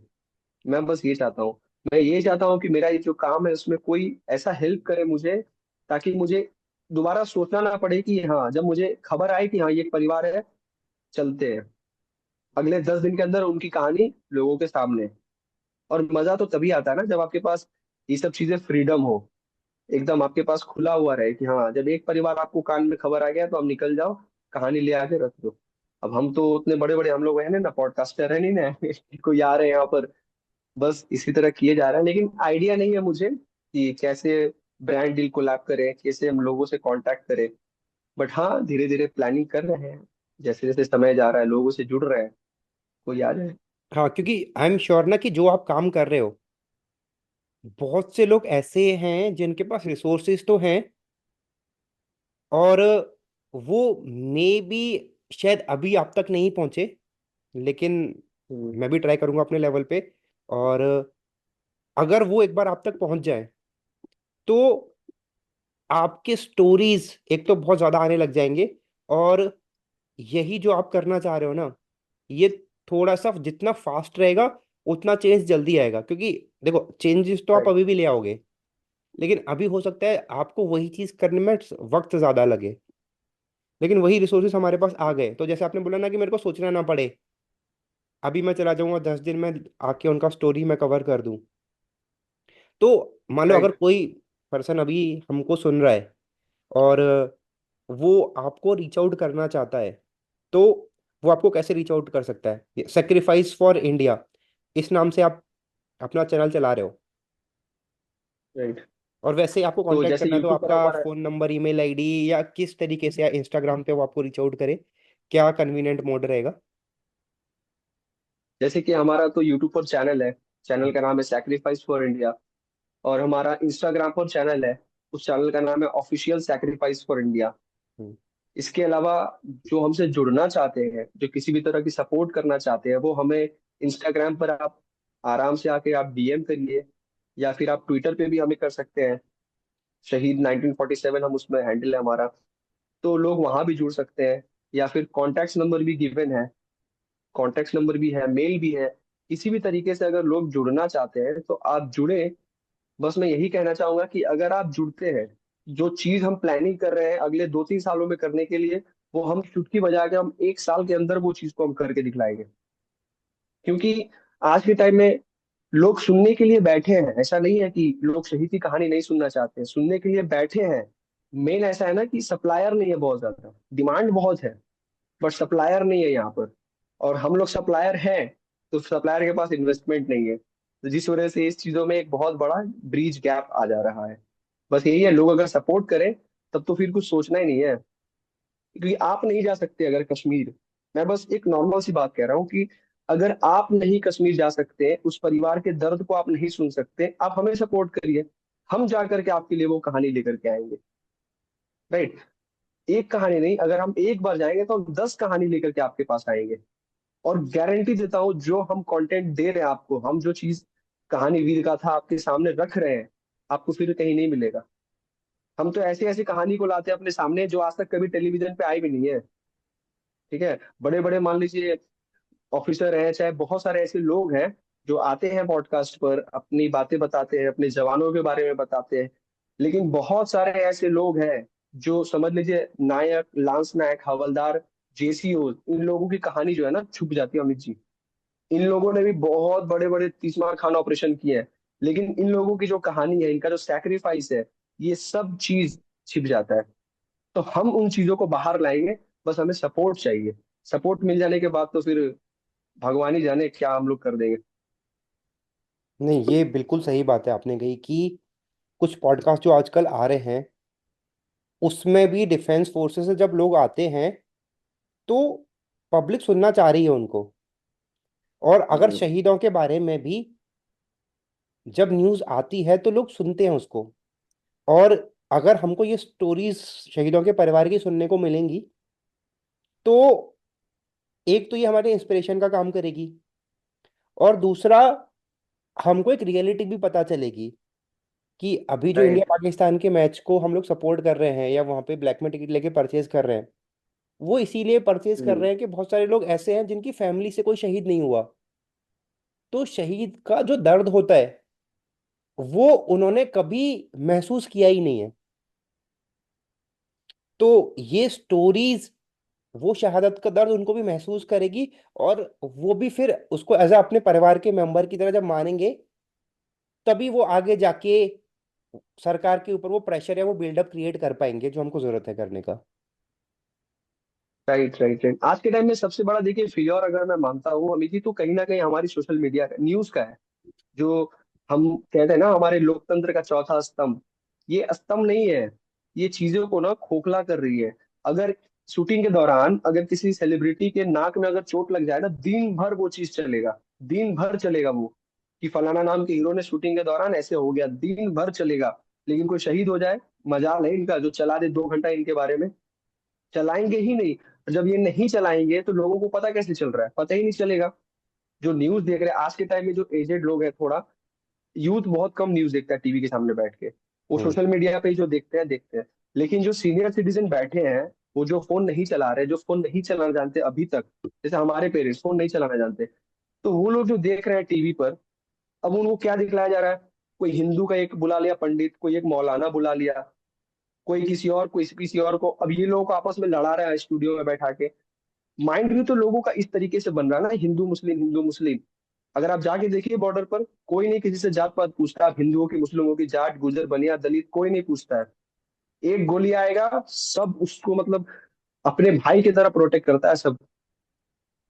ऐसा है। लेकिन ये जो मीडिया वाले हैं, ये तो जहर फैला ही रहे हैं हिंदू हम्म। मुस्लिम कर करके। क्योंकि आज आप देखिए जाकर के, ऐसे ऐसे बहुत परिवार हैं कश्मीर। अगर मैं बेसिकली सबसे बड़ा रीजन पता है क्या है मेरा, जो बता रहा हूँ पर्सनली आपको, कि रीजन यही है हमारे कश्मीर दौरा का। मेजोरिटी वहां पे मुस्लिम्स है। और मुस्लिम्स के माइंड में ये है ना कि हमें ये लोग बहुत ज्यादा दूसरी नजर से देखते हैं। ठीक है। और ये फैक्ट है कि वो लोगों के माइंड में ये रहता है ना कि कोई तो आता नहीं है मेरे घर, बच्चा तो मैंने दे दिया देश के लिए। और मैं जब बात किया, इवन मेरे पास पूरा प्रूफ भी है कि हाँ मैंने तो जो देना था दे दिया, लेकिन कोई पूछता भी नहीं आकर के एक बार।